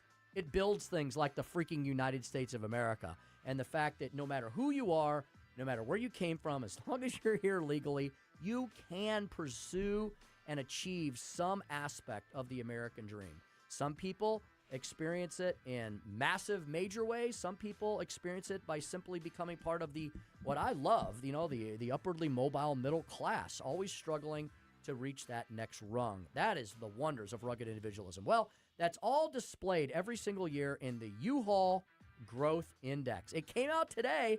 It's hot off the presses. And for those of you who are actually thinking people, nothing in the U-Haul Growth Index will be much of a surprise. There's a couple little eyebrow raisers, but overall, it's what you would expect. Again, something that is called logic and reality, which the left would run far away from. The U-Haul Growth Index, Texas, the Lone Star State, back on top as the #1 growth state of 2025. Are any of you surprised? Likely, probably not. Texas has no state income tax. They're a right-to-work worker freedom state. And just last year, I wonder if this was part of their growth, they implemented universal school choice. So every child in the state, no matter who they are, no matter what their ethnic background is, no matter what they look like, where they came from, they are allowed to pursue the American dream by getting a great education. Florida, the Sunshine State, the land of liberty and freedom. They're probably a little disappointed, but they shouldn't be much. Coming in #2, actually leading. They did a bunch of metrics with this. Florida ranks #2 for net gain of one-way customers. Just guess who is last for the 6th year in a row. Yes, the once mighty Golden State of crazy California.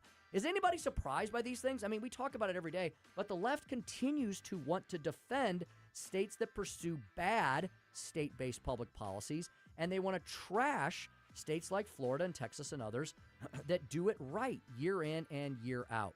You should really check out this story. It's really fantastic. Just go to uhaul.com. Just type in U-Haul 2025 growth index, and it'll come up lickety-split for you. Let me give you a few of the top performers, a few of the bottom performers, and then I'll tell you where Missouri is and why we definitely need to make some changes here.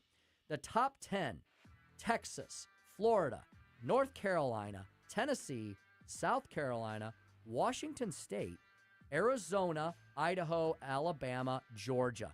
With the exception of Washington, every single one of those top 10 states is almost predominantly a red state. Arizona has a Democratic governor, but they have a Republican majority in both chambers. They have many Republican congressmen, and they generally are purple, slightly pink. I think they're going to have a Republican governor after this year. The state of Washington, they're a little bit of an outlier, but maybe they're not. Did you know that the state of Washington has no state income tax? They never did.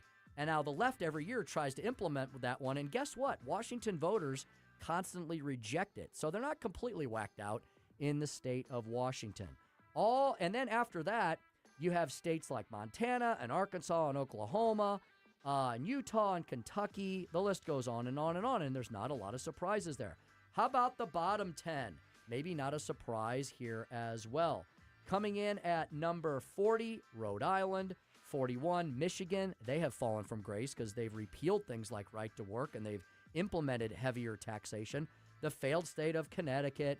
Now, Ohio, bit of an outlier there at the bottom of the pack, but I think they're making some structural changes that may put them back up. They were 14th last year. I don't know why they fell to 43rd. We'll have to examine that at a later date. The struggling state of Pennsylvania. Pennsylvania can't decide if it's red or blue, and that may be part of its problem.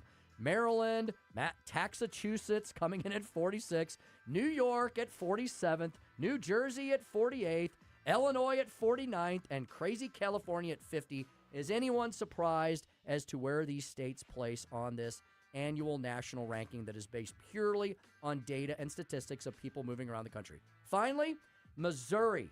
I'm sad to say, Missouri is in the bottom half. Last year at 28th, this year slipping to 29th. People say, well, what's wrong with Missouri? It's been run by Republicans for 20 years. I would say it's because we haven't been Republican enough. We've done some tax cuts, but we haven't done the big ones. We've played around a little bit with labor reform. We haven't been as aggressive with it. We've messed around a little bit with some school choice. We haven't even gotten near universal yet. We have a bloated budget that has expanded massively. We are big spenders in this state. We have more state workers per capita, and our budget actually competes with the People's Republic of Illinois. There's lots more we could do if we want to be more Republican, more growth-oriented, and convince more people not to move out of the show-me state, but move in. Governor Mike Kehoe has pledged this year to put us on a path of cutting and eliminating the income tax. I am fully supportive of that, but we also are going to have to restrain our spending. No one's going to be surprised. I'm going to be working very much on that effort, and we'll see what happens 5 months from now when the ball drops on the Missouri legislative session in May of this year. And that's the Speaker's stump speech for today. And the sad thing, if you talk to the governors and the legislators in those last bottom 5 states, they'll all say that they're not spending too much money. They're just not taxing enough, and the rich aren't paying their fair share. If we could just get the rich to pay more, we could close these budget deficits. Yeah, and Chris, don't we all know this intuitively? Like if I were just to say to you, hey, give me 5 to 10 states that you think are in the top of this index, you'd get most of them. And if I were to say, who do you think the bottom dwellers are, you'd get most of those as well. We all know this intuitively, but like you said, they don't learn. People like to argue around it and not just accept what economic common sense truly is. Yeah, I mean, they are addicted to spending other people's money, and they feel that problems are there because they're just not spending enough money. They're not taking enough in. New York, that's their philosophy. New York City is going to realize what it did to itself probably in about a year or so. Yeah, it was just amazing listening to him talking about free buses and free this and free that, and it's like idiots. As Thatcher, the great Margaret Thatcher once said, eventually the problem with socialism is you run out of everyone else's money. Exactly. Indeed. 5:26 in the PM. We're going to revert back to the international stage. Let's take a closer look at the Maduro indictment and how it might be proceeded against the once dictator. No longer more. He's now in custody. Susie Moore to break all that down on the Tim Jones and Chris Arps Show at 101.9 94.1 News Talk STL.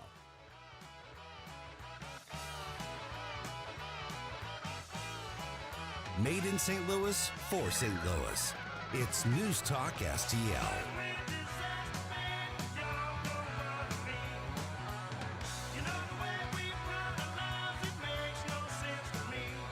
From the Michaels Flooring Outlet Weather Center. I'm First Alert 4 Chief Meteorologist Steve Templeton. A nice break from what is typically very cold winter temperatures, but instead a low of 47 degrees. That's above the normal high of 40 for tomorrow. And then a high of 60 degrees, nowhere near the record, which is 73. Sunny skies for Tuesday, Wednesday, partly to mostly sunny with a high again around 60. That's the latest from the First Alert 4 Weather Center. I'm Chief Meteorologist Steve Templeton. If you have a phone, you have a radio. Yes, I listen on my phone. Download the all-new News Talk STL app. Love the all-new News Talk STL app. It is awesome. And listen anytime. Love the News Talk STL app. Anywhere. License number E2014A. Hey, it's good to see you. You know, there's a certain way we do things around here, the Grasser way. The Grasser way? We don't cut corners and we don't take shortcuts. Not on the little stuff and not on the big stuff. We do the big stuff. That's right. Whole home generators that kick on the moment the grid gives up. Lights stay on, heat stays on, your family stays safe, so your house stays warm. And your ice cream stays frozen. Green is always Grasser at GrasserHomeServices.com. Hey, it's Susie Moore. If new flooring makes you think hassle, think again, because Michael's Flooring is changing the game. For over 30 years, Michael's has been locally owned and trusted for quality, variety, and amazing service. Whether it's carpet, hardwood, laminate, luxury vinyl, or ceramic tile, their expert team makes installing new floors exciting, not stressful. That's why customers keep coming back. Visit Michael's Flooring at St. Peter's, Starting Prairie, Creve Coeur, or online at igotfloored.com. That's igotfloored.com. This Susie Moore segment brought to you by Harpo's Bar and Grill in Chesterfield.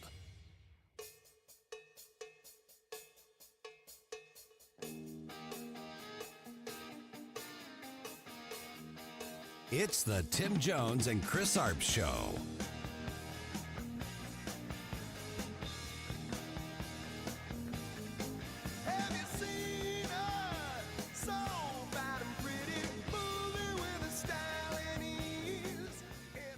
This is squarely within the previous case of Noriega in terms of the law enforcement aspects, and they really ramped that up by having law enforcement personnel in the extraction team to put him under custody, take him to New York.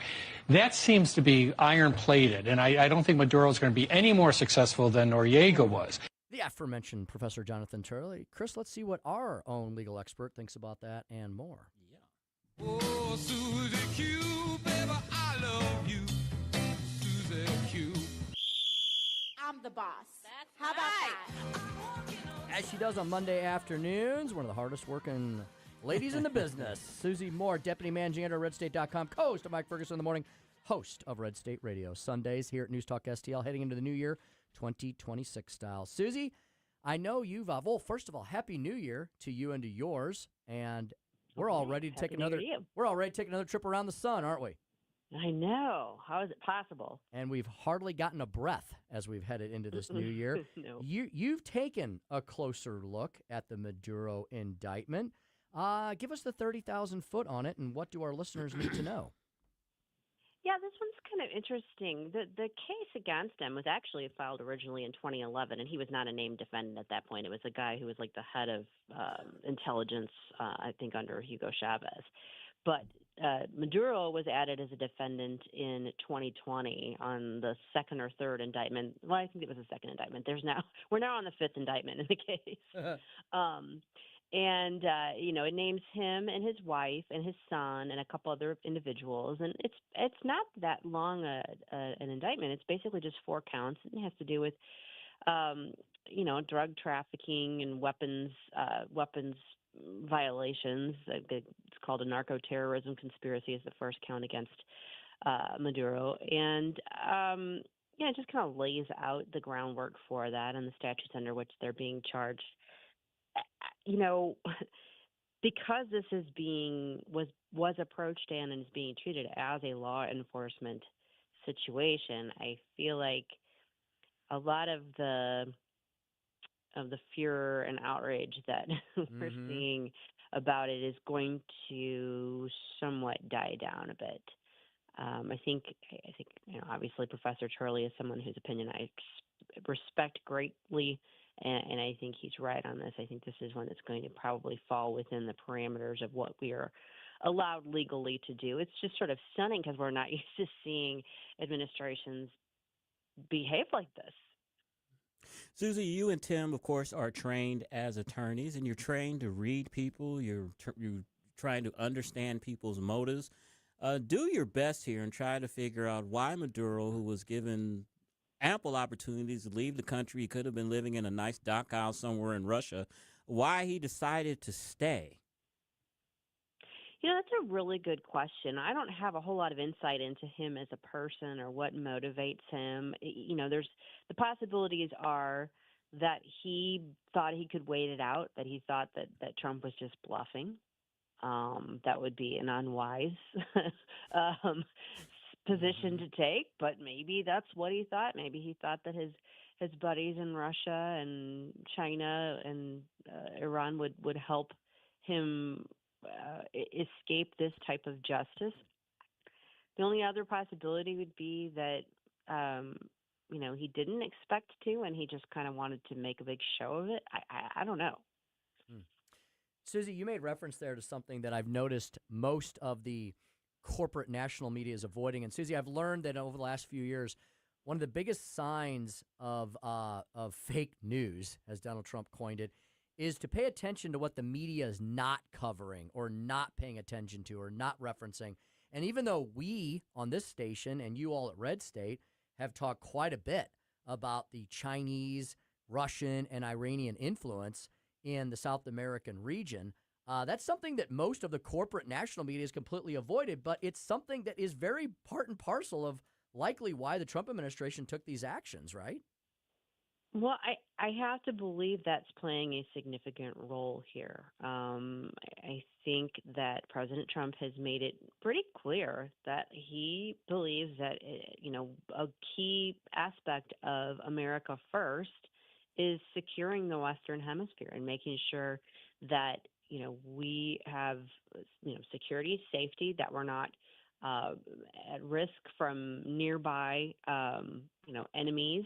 And I know that people don't like the idea of, certainly of basically us becoming like the conqueror of the Western Hemisphere, but it is important to have allies in place and to know that you don't have your enemies just right there in your backyard where they could launch attacks and really create, cause a lot of damage.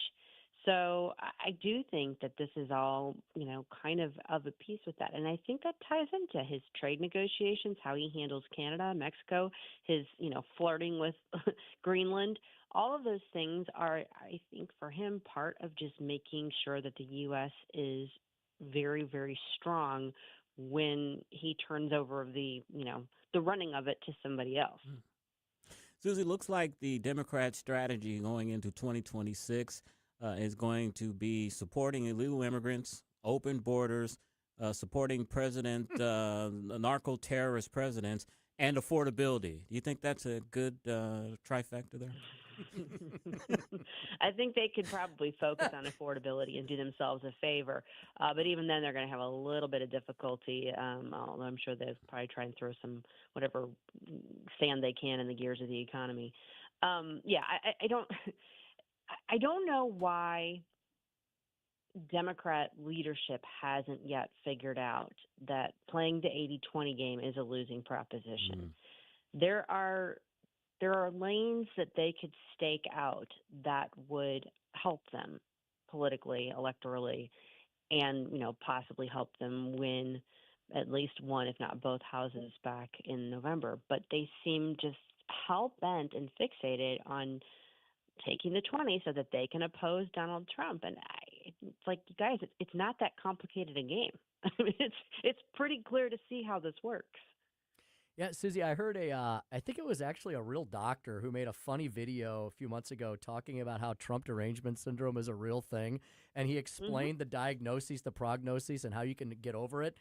And a listener, Lisa, Susie, on our Facebook page today, she kind of referenced that. She said, what's amazing to me is Maduro is everything the Democrats always accused Trump of being, yet here they are siding with Maduro and indirectly Vladimir Putin. I mean, that's how broken Donald Trump has made their brains, right, Susie? That they think people like Marilyn Mann and Nicolas Maduro are wonderful human beings that have to be defended at all costs.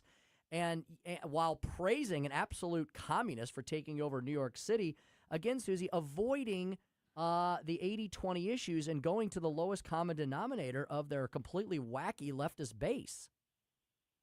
Well, I've said this before, but you know, anytime you try and make a person, a politician, a leader, your North Star, you're going to have trouble. Now, if it's somebody that you just follow blindly and you kind of, you know, feed all of your critical thinking to that person and you just think whatever they do is great, well, that's not, you know, wise. But it's equally unwise to make that person, you know, the bane of your existence and all of your focus and all of your ire is simply on opposing that person. You know, if someone were to take a step back and objectively look at what Donald Trump has done, set aside whatever your issues might be with his personality or some of the things that he says, but if you took a step back and looked at his policy, you know, stances on so many things, it's like, well, those are actually what's good for the United States. But people just can't do that. They can't divorce themselves from the personality, and so they've basically just made that their entire focus, and it's not working out very well for them. Susie, let's pivot to the other notable socialist in the Western Hemisphere, and that is the new mayor of New York City, Zohran Mamdani. At his swearing in, he did not disappoint in his speech. He continued to promise everything. Rugged individualism is a terrible thing. And then after the abduction of the leader of Venezuela, he stepped into that and said he disagrees with that action. Now he's the mayor of New York, but also involving himself in foreign policy. He's getting off to a great start, huh? Yeah, I mean, I think he's playing true to form. So, okay, we'll give him that. He prefers the warm embrace of collectivism. That's all well and good. That's what New York City is going to be seeing. But yeah, he's the mayor of the city. He is not a foreign policy decider in any shape. So he can say all he wants to about it, but he doesn't have the authority to gum things up. This is a federal case, and it's being handled by the federal government. And so, I mean, you know, it's the same thing with him threatening to arrest Prime Minister of Israel, Benjamin Netanyahu, if he sets foot in New York. It's like, well, I don't think that's going to work out well for you. You might want to revisit how the different levels of power in government work, because that's not how it works. The mayor is not the one who's in charge of it all. Susie, you're all doing a lot of, in addition to the Maduro coverage, which is excellent at redstate.com, you're also doing you've also been doing a ton of coverage of the epic scandal in Minnesota, which many probably thought we were going to be discussing as we kick off the new year until Donald Trump went in and, you know, and had an invasion in South America to eliminate a dictator. Susie, you wrote a great Morning Minute the other day, kind of a retrospective on what we were talking about 1 year ago. And I'd forgotten about some of the stories that you reminded us of in that Morning Minute. And what about the epic fall of Tim Walz, Susie? A year ago, Tim Walz was coming off of a loss, but hey, he was a governor of a Midwest state. He was looking to run for re-election, and he had just been, one of the chosen ones of the Democrats. He was nominated to be vice president of the United States, and now here he is, kind of gonna, despite blaming Donald Trump and Republicans for it, he's leaving office because of his own personal shame with this scandal, isn't he? And he was also hinting at running for president in 2028 too. And now, Susie, he can blame all of this on whoever he wants, but it's really because of his own. Whatever his own part was, in at the very least, not paying attention to what was going on right underneath his nose, right? Yeah, I mean, that's the just being very kind to him. Yeah, right. Yeah, is that he was just oblivious to the fact that this rampant fraud, which he says they've been addressing for a long time. Which so then that underscores the fact that he's not been doing a good job of it. Yeah, what a difference a year makes. I would like to say it couldn't happen to a nicer guy. It's certainly his fall from grace has been one to behold. But you know, I mean, he's had months, years to address this and address it in a way that shows leadership and shows that he is concerned and does want there to be a stop put to any sort of fraud and abuse that's going on. And he's done the exact opposite. He's deflected. He's tried to blame it all on Donald Trump somehow, because even when President Trump wasn't in office, he was somehow, I guess, creating, I don't know, Somali daycare centers. I don't know. But but yeah, I mean, I think the blowback from this isn't going to just be Tim Walz, because remember, the Democratic Party chose him, and Kamala Harris chose him to be the running mate. Mm-hmm. They chose him to be basically one of the key faces of their party. And I mean, we could tell during the election last year that was a bad choice. Mr. Jazz Hands wasn't exactly the most impressive candidate, but it's like, okay, well, this is who you chose, so this is who we're going to, kind of hang around your neck. Mm-hmm. Yeah, holy lack of vetting, Batman. Mm-hmm. Susie, we talked about this a little bit last week, and you wrote about it in your week in review, but you have any thoughts on your favorite actor, George Clooney, becoming and his wife becoming French citizens, and the controversy that's surrounding it, that he doesn't know French when you're supposed to know it to become a citizen? Well, I guess that doesn't surprise me that they would expect maybe, special treatment. More power to them. If they want to legally immigrate to another country and feel like that's a better fit for them and their kids, more power to them. But I'm going to go out on a limb and bet that George Clooney, even if he got some sort of preferential treatment because of him being a mega movie star, made sure that he did what he's doing legally. That he didn't just barge into the country and say, hey, I'm here. I feel like I should be here, and you should accommodate me and bend to my, accommodate all my wants. I don't need to adapt to yours. I'd be willing to bet that he hasn't done that. So I think that kind of highlights the hypocrisy of the left when they condemn people in the U.S. for wanting to enforce our immigration laws and expecting people who come here to follow our rules. I'm curious, I wonder if he renounced his U.S. citizenship, or is he a dual citizenship? I doubt it. Tim's like, I don't think so.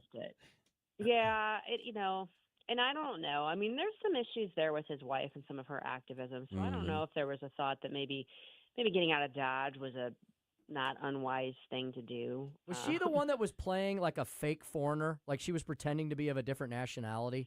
Was that her? No, that's Alec Baldwin's wife. Alec Baldwin's wife. Yeah, was pretending to be Hispanic, right? No, no, Clooney's wife is like an actual activist that's been kind of in the middle of some controversies that could theoretically put her in legal peril back here in the United States. Oh, there's a little bit of that going on. Very interesting indeed. Well, we always learn something from Susie Moore.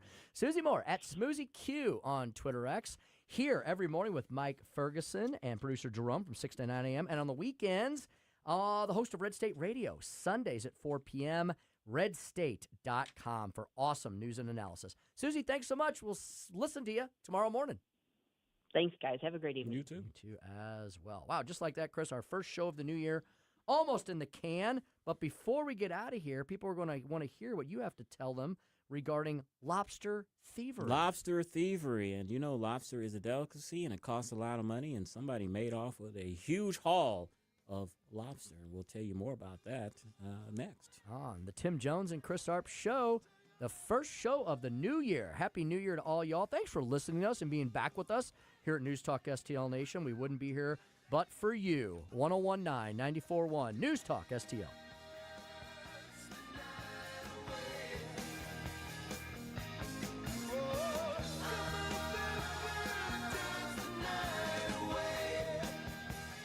Tim Jones and Chris Arps, driving the leftist crazy all afternoon. This hour of Jones and Arps is brought to you by Stifel. Contact your Stifel financial advisor at stifel.com. That's STIFEL.com. From the Michaels Flooring Outlet Weather Center. I'm First Alert 4 Chief Meteorologist Steve Templeton. A nice break from what is typically very cold winter temperatures, but instead a low of 47 degrees. That's above the normal high of 40 for tomorrow. And then a high of 60 degrees, nowhere near the record, which is 73. Sunny skies for Tuesday, Wednesday, partly to mostly sunny with a high again around 60. That's the latest from the First Alert 4 Weather Center. I'm Chief Meteorologist Steve Templeton. This is News 4 Chief Meteorologist Steve Templeton, and we're proud to be the official winter weather source for News Talk STL. The First Alert Weather Team is working hard to keep you ahead of the big weather changes and help you plan your day. So stay connected this winter with Channel 4 and News Talk STL.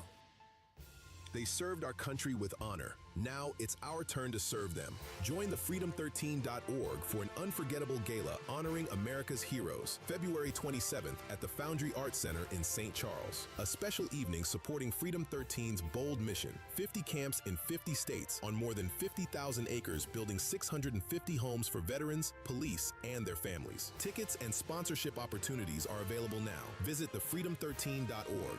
That's thefreedom13.org.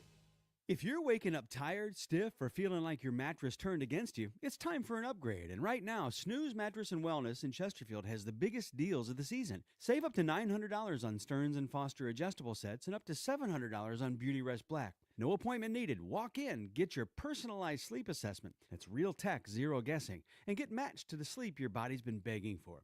If you're ready to stop battling your mattress, come say yes to better rest. Snooze Mattress and Wellness in Chesterfield. Sleep restored, life renewed.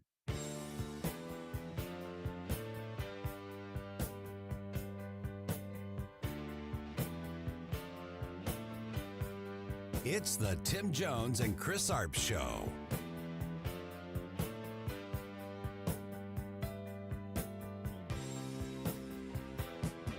There must be some misunderstanding. Police are still investigating this attempted break-in at Vice President Vance's Cincinnati home. Vance on X saying that a crazy person tried to break in by hammering the windows, and a law enforcement official confirmed the suspect to News Nation as 26-year-old William DeFore. He was charged with 1 felony count of vandalism and 3 misdemeanors for obstructing official business, criminal damaging or endangering, and criminal trespass. DeFore has prior criminal charges of vandalism and was actually put under the guardianship of his mother in 2024 because of a mental illness, according to court records. DeFore also allegedly vandalized a Secret Service vehicle on his way up the driveway. 5:49 on the Tim Jones and Chris Arps Show. And Tim, I have a lot of questions here. One, why was this deranged man allowed to get even that close to the vice president's personal home? I have questions about that. And then I wonder, because he lives at the Naval Observatory in Washington, D.C., does the Secret Service still watch his home? Does someone still guard his home to make sure nobody vandalizes it or plants a bomb or does something? I would hope so. Yeah. I mean, and this has echoes of what happened with the Pelosi's. Yeah. What, a year or two ago? Mm-hmm. Another crazed, what is the deal with the hammer? Another crazed lunatic with a hammer. Like, how did that guy get inside he was speaker at the time, the Speaker of the House's home? I mean, inside the home and attacking her husband. I have the same questions here. You often wonder, how do these breakdowns and lapses in security happen when we're dealing with some of the most important and influential people and powerful people in the country? And then remember Brett Kavanaugh. Some lunatic had duct tape and other items to break into his house. They caught him at the home. And I think the Supreme Court justices get U.S. Marshal Service protection, not Secret Service protection, but it's still, these are some very important people. Clarence Thomas was under attack several years ago. Exactly. It's just, how do you get this close to these people in their homes? I feel like you and I would get nowhere near J.D. Vance's or Nancy Pelosi's home, but somehow these lunatics with hammers do. How do they pull that off? That's a very good point. Maybe they're very cunning. You know, you look in the movies, crazy people are very cunning. Yeah. Or maybe we're just not that nuts. I don't know. Hey, Stop the hammering. Stop the hammering out there. Who's got a hammer? Good one, Joey. Good one. Hey, before we get to the lobster story, Tim, what is the deal? Well, you know, last week, of course, or a couple weeks ago, Sheriff Montgomery was ousted, which he should have. He's sitting in jail in Illinois over other charges. But the city of St. Louis is trying to make the claim that they have the right to appoint an interim sheriff. Mayor Cara Spencer came around and said she doesn't have the authority to do that.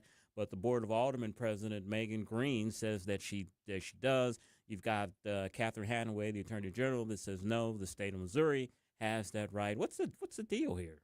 I mean, it seems like this is pretty plain in the law. Yeah. Who's got the authority to do this? Yeah, the city always feels like the redheaded stepchild when it's dealing with the state.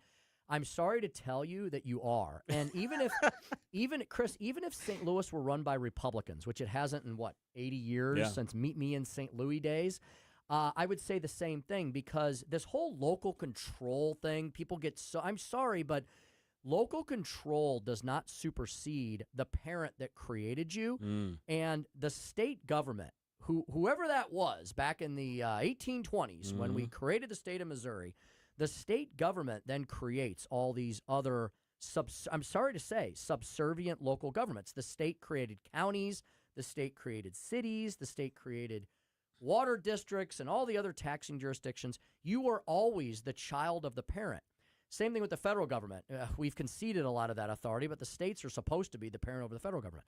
So if the state of Missouri says that it has the right to do this over the city charter, then that is within the power of the state. As you say, what we used to call it in law school, plain black letter law, meaning you can read the words on the page and they mean what they say. Was that the Latin or was that Latin? Colloquialism. Exactly. Yeah. Did you see the story in the Post-Dispatch over the weekend about our own Josh Hawley, who there's speculation that he may run for president in 2028? Really? I've heard of that. I've heard that speculation.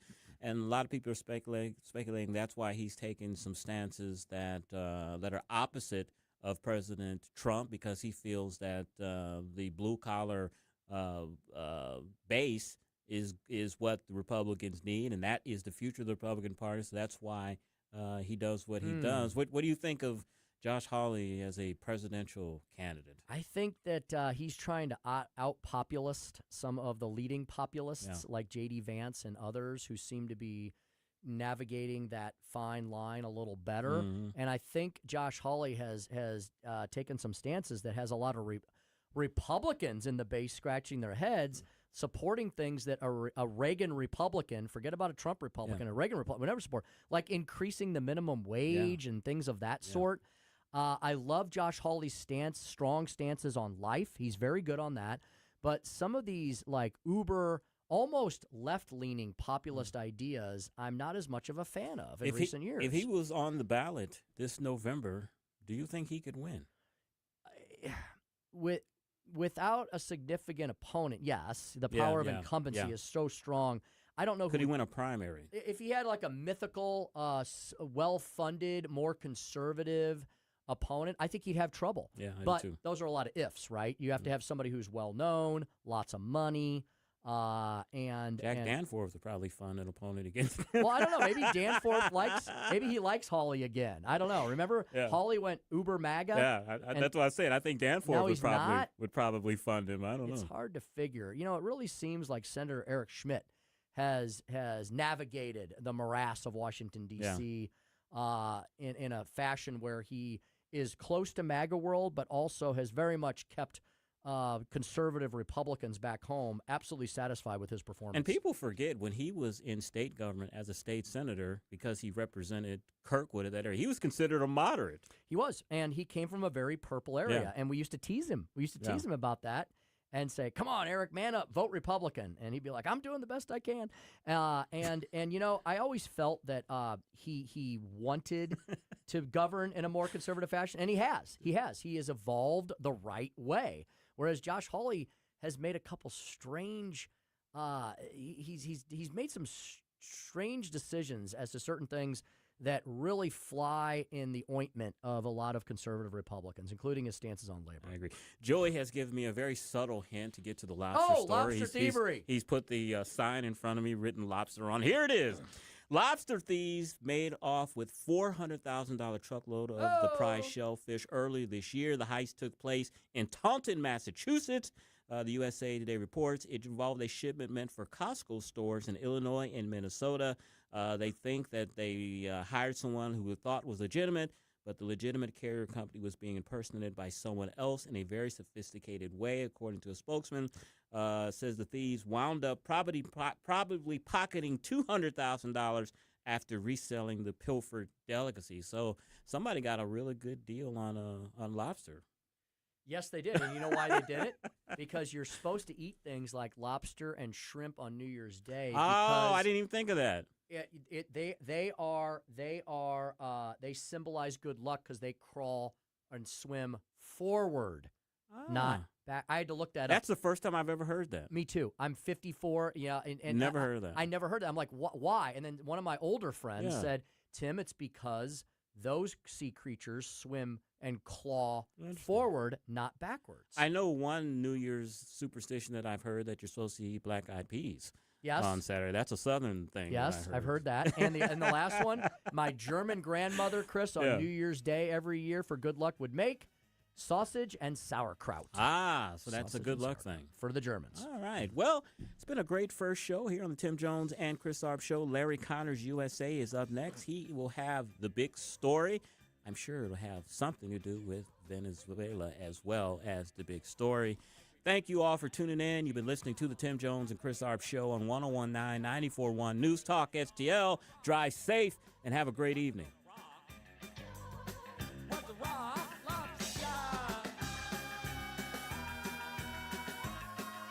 News Talk STL takes you live to Jefferson City for the 2026 Missouri Legislature opening session, Wednesday, January 7th. Mike Ferguson in the morning and former House Speaker Tim Jones and Chris Arps bring you exclusive coverage and insider access. We're live from the third floor in the Missouri Capitol beginning Wednesday morning at 5:30 and Wednesday afternoon at 3. Don't miss this special broadcast this Wednesday on 101.9 and 94.1 News Talk STL. Brought to you by Americans for Prosperity.